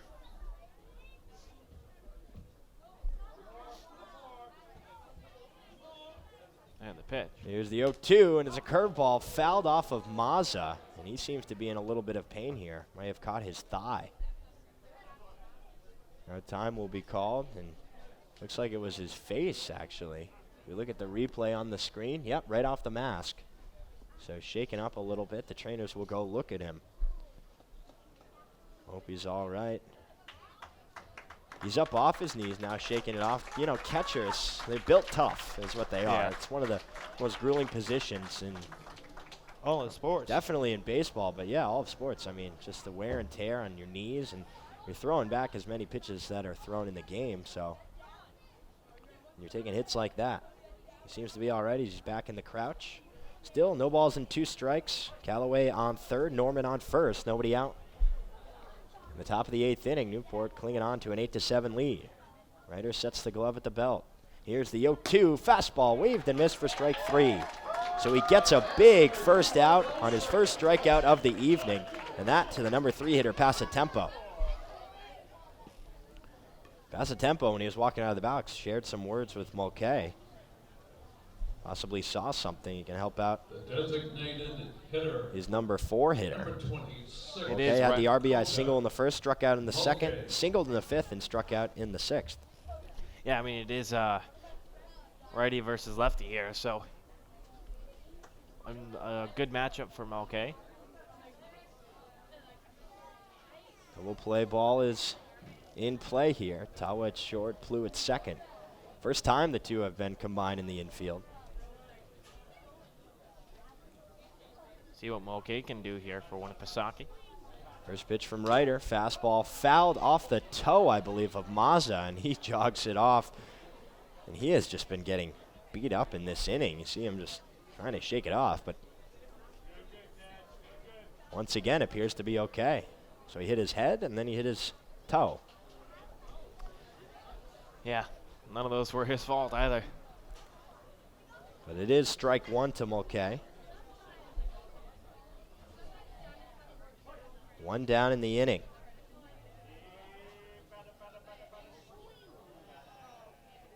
Ready from the set. Here's the 0-1 pitch. Fastball lifted foul down the third base line, out of play.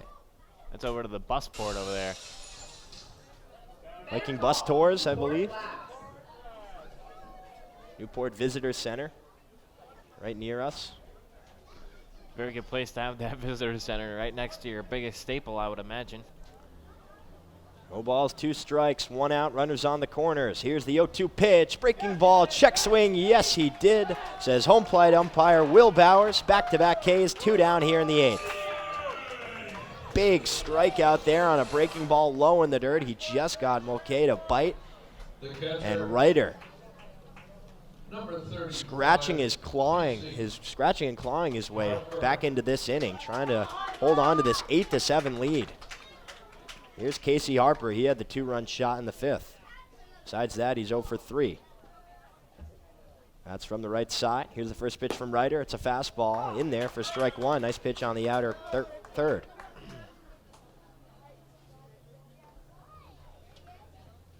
Okay, 2 for 5 now. Harper 1 for 4. 0-1 pitch, breaking ball. That one drops in for strike 2. So 3 straight hitters that Ryder has been up 0-2 on. He struck out Passatempo. He got Mulcahy to chase on the low curveball.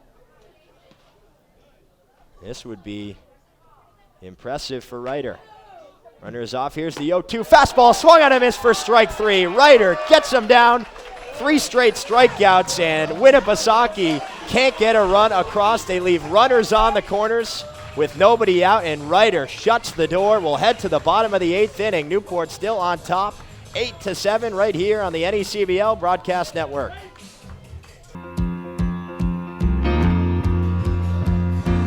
Eight to 7, Newport on top, bottom of the 8th inning. Nate Ryder, how about that? 3 straight strikeouts. And he still has yet to give up a run here in this NECBL season. We have a pitching change for the Muskrats. It's Justin Pearson on the mound. Pearson, the lefty, 6'1", 160 from the College of William and Mary, rising sophomore from Stafford, Virginia.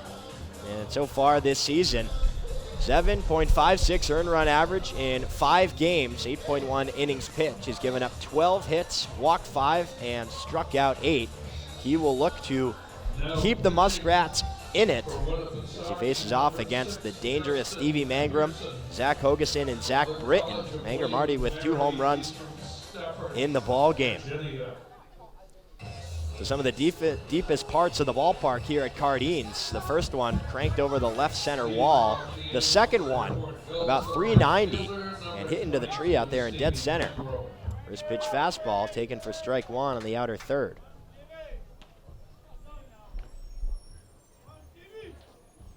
Pearson working quickly. Here's the 0-1. That's a breaking ball that catches the inside part of the plate for strike 2. Mangrove down quickly in this at bat. Pearson nods his head, winds and deals. The 0-2 pitch, fastball, swung and a miss for strike 3. High elevated fastball, and Mangrove couldn't lay off. There's 1 gone here in the 8th. Nice stuff there by Justin Pearson. The center fielder. That'll bring up Zach Hogeson. 38, Zach Hogeson. Hogeson walked in the first inning with the bases loaded. That plated Hosey for the first run for Newport. And has been 0 for 3 since. First pitch from Pearson, high fastball, ball 1.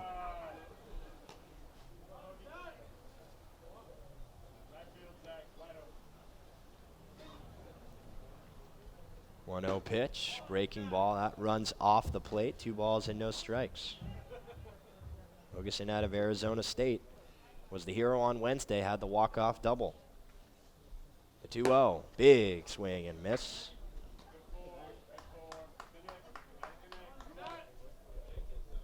Struck out last time in a quick at-bat, chased the upstairs fastball. 2-1 pitch. That one hammered to deep right center field. Callaway is able to come into it. So off the bat, it looked like it was going to be in a gap, but it died. Callaway made the play. 2 gone.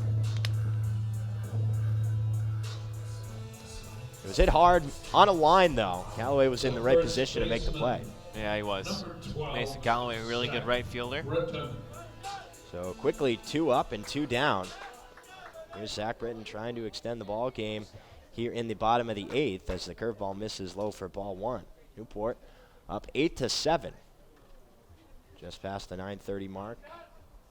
So for the first time all ball games, 7th and 8th innings have been scoreless for both clubs. 1-0 fastball taken for strike 1.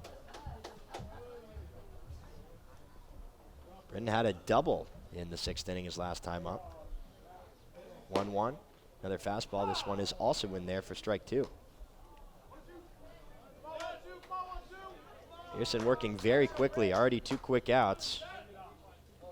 Showing no signs of stopping. 1-2 pitch. Waved and missed for strike 3. So Pearson comes in, gets the Gulls 1-2-3 in the 8th. Newport will take an 8-7 lead headed towards the top of the 9th inning and try and finish this one off here in the City by the Sea. Don't go anywhere.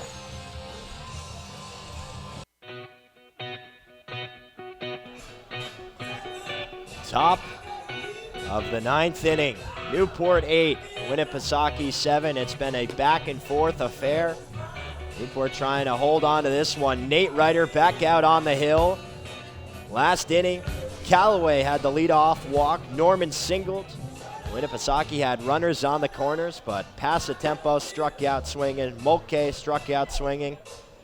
And Ryder got Harper to fan to keep this game in favor of the Gulls. We'll see what he can do here. He faces off against Maurice, Arias, and Burciaga.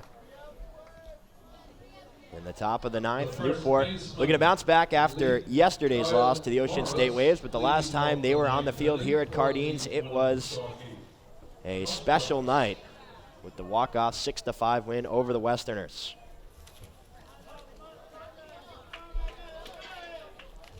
Ryder from the stretch with nobody on. First pitch to Maurice is a fastball just off the plate for ball 1.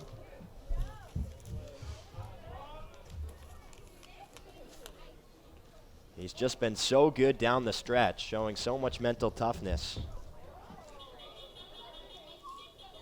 3 outs away, 1-0 pitch. Popped up, shallow right center field. Second baseman Plew calls off Mangrove and makes the catch, 1 gone. That's a big first out. He didn't have to work too hard for it. It was just on the second pitch. Nice play there by Plew. The wind took it a little bit to his left right at the end there, but was able to glove it. So here is Luis Arias. 2 for 2 with a couple of singles. Luis Arias, the new batter for Winnipesaukee, trying not to be the second victim here to the pitcher Ryder. First pitch curveball just misses inside, 1-0. Ryder takes a look in, now gets the sign from Mazza. Settles in at the stretch, here's the 1-0 pitch. That fastball misses off the plate, 2 balls and no strikes. This will be the first 1-run loss of the year for Winnipesaukee. Should they drop this one? All you can ask for is that they come close in these games. The 2-0 Fastball popped up in the infield right side. First baseman Britton coming in front of the dugout, and he's able to make the grab, 2 away. Winnipesaukee down to their final out. Britton ranging right in front of the Newport dugout in foul territory, but is able to glove it. 2 up, 2 down. Nate Ryder 1 out away from picking up the 6-out save. Ryan Burciaga trying to extend this game. He is 0 for 3, was hit by a pitch in the second. See what he can do here. Ryder from the stretch. First pitch, curveball, check swing. It's in there for strike 1.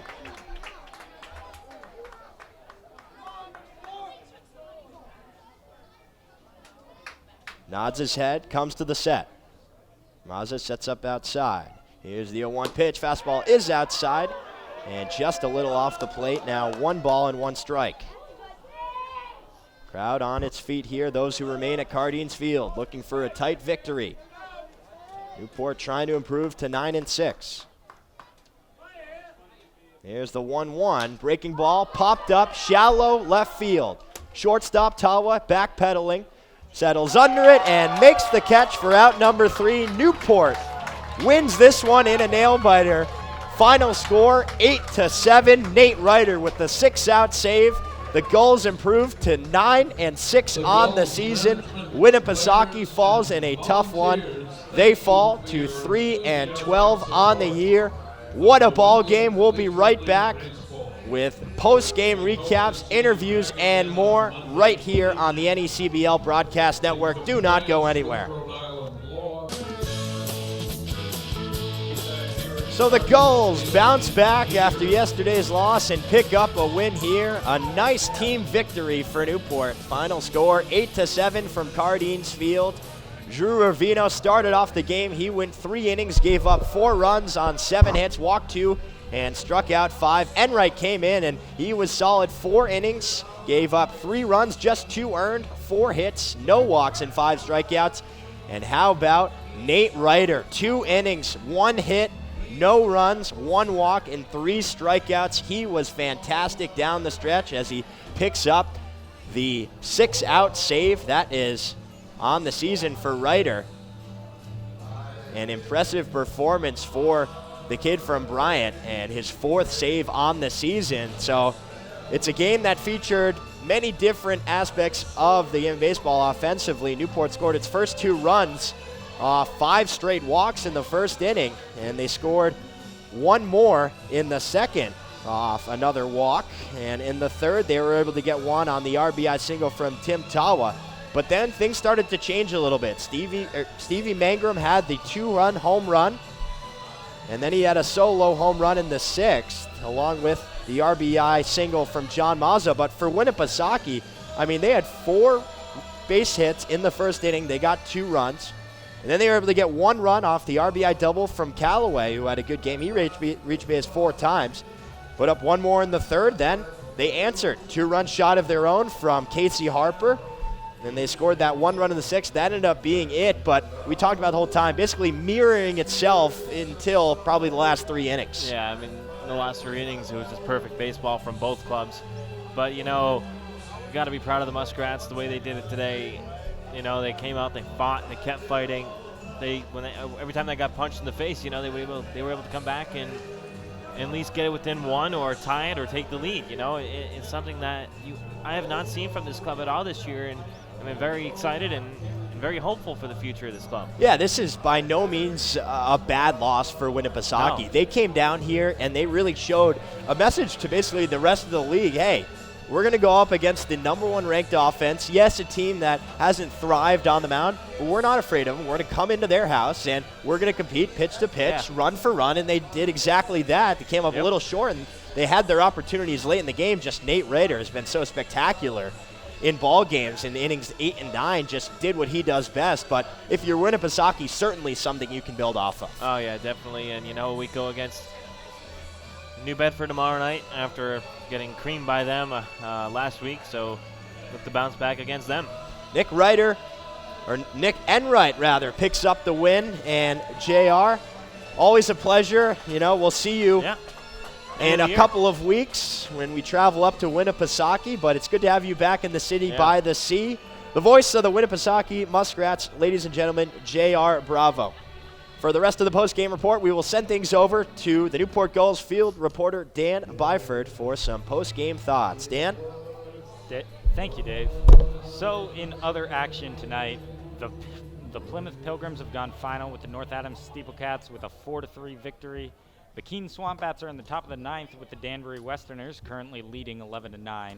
In the bottom of the 12th, the Mystic Schooners and Vermont Mountaineers are tied at 2. And the Valley Blue Sox beat the Upper Valley Night Sox 8-3. The New Bedford Bay Sox beat the Sanford Mainers 6-4. And of course, the Gulls beat the Winnipesaukee Muskrats 8-7. I'm joined here now by my fellow media representative, Joe DeLeon, to talk a little bit about this game while Dave goes and gets our player of the game. What do you think was the most important factor in this game for the Gulls? One thing that I definitely think contributed was just timely hitting, but I kind of want to reverse that question, though. Is I feel like they gave up so many runs compared to the matchup that they had. This Muskrats team really wasn't that good. They weren't coming into the game with a lot of good hitters, and they ended up giving up 7 runs. So the Enright ended up being one of the guys that ended up giving a lot of runs and getting a lot of guys around the bases, and there were a lot of early walks that occurred as well that kind of contributed to it. Yeah, I agree with you that the Gulls didn't help themselves, but I would also say that the Muskrats definitely came to play today. Yep. At least on the offensive end. Of course, you don't want to have over 10 walks in a ball game. But another thing I think was huge is even early on when Drew Ravino had a less than stellar performance, we're going to actually send it down to Dave Peck, and he will be with our players of the game. Thanks, guys. I'm here with Newport Gulls player of the game, Stevie Mangrove. 2 for 3, 2 home runs, 4 RBI, and for the rest of this interview, here's Arizona State product, Cole Austin. Cole, it's all you. Thank you. I appreciate it. Stevie, big day at the plate. What were you looking to do up there? Just trying to make contact. Yeah. Did you have any specific approach up there? Just looking for a fastball. Trying to do my best and get the Gulls a win. You know, on that second homer, looked like a bit of confusion. Off the tree, off the fence, what'd you have on it? Because you thought it was a home run right off the bat. Well, Cole, I think I just saw the umpire start twirling his finger, so I assumed that it was a home run. And then rounding the bases, they're trying to tag me out, so kept running. What do you got on Nate in those last 2 innings closing out for the Gulls? Nate did good. Nate did good as always. Looks better than how he did even, so he's got a double bonus there. Cole Austin here with Stevie Mangrove, Gulls player of the game. Big dub for the Gulls. Thank you guys upstairs. Thank you guys. Great job out there. Thanks, Cole. Thanks, Cole. Yeah, that was pretty good reporting there by Cole Austin. Just got to say that. Yeah, I'm kind of curious to see what his major is if he's a communications guy. Absolutely. So just before we go here, Stevie Mangrove, definitely a very deserving player of the game. But I think not to be overlooked, Nate Ryder going 6 batters, allowing 0 runs. That's huge. You can have a long save. That's 2 innings and a 6-run lead. We're going to send it back down to Dave Peck.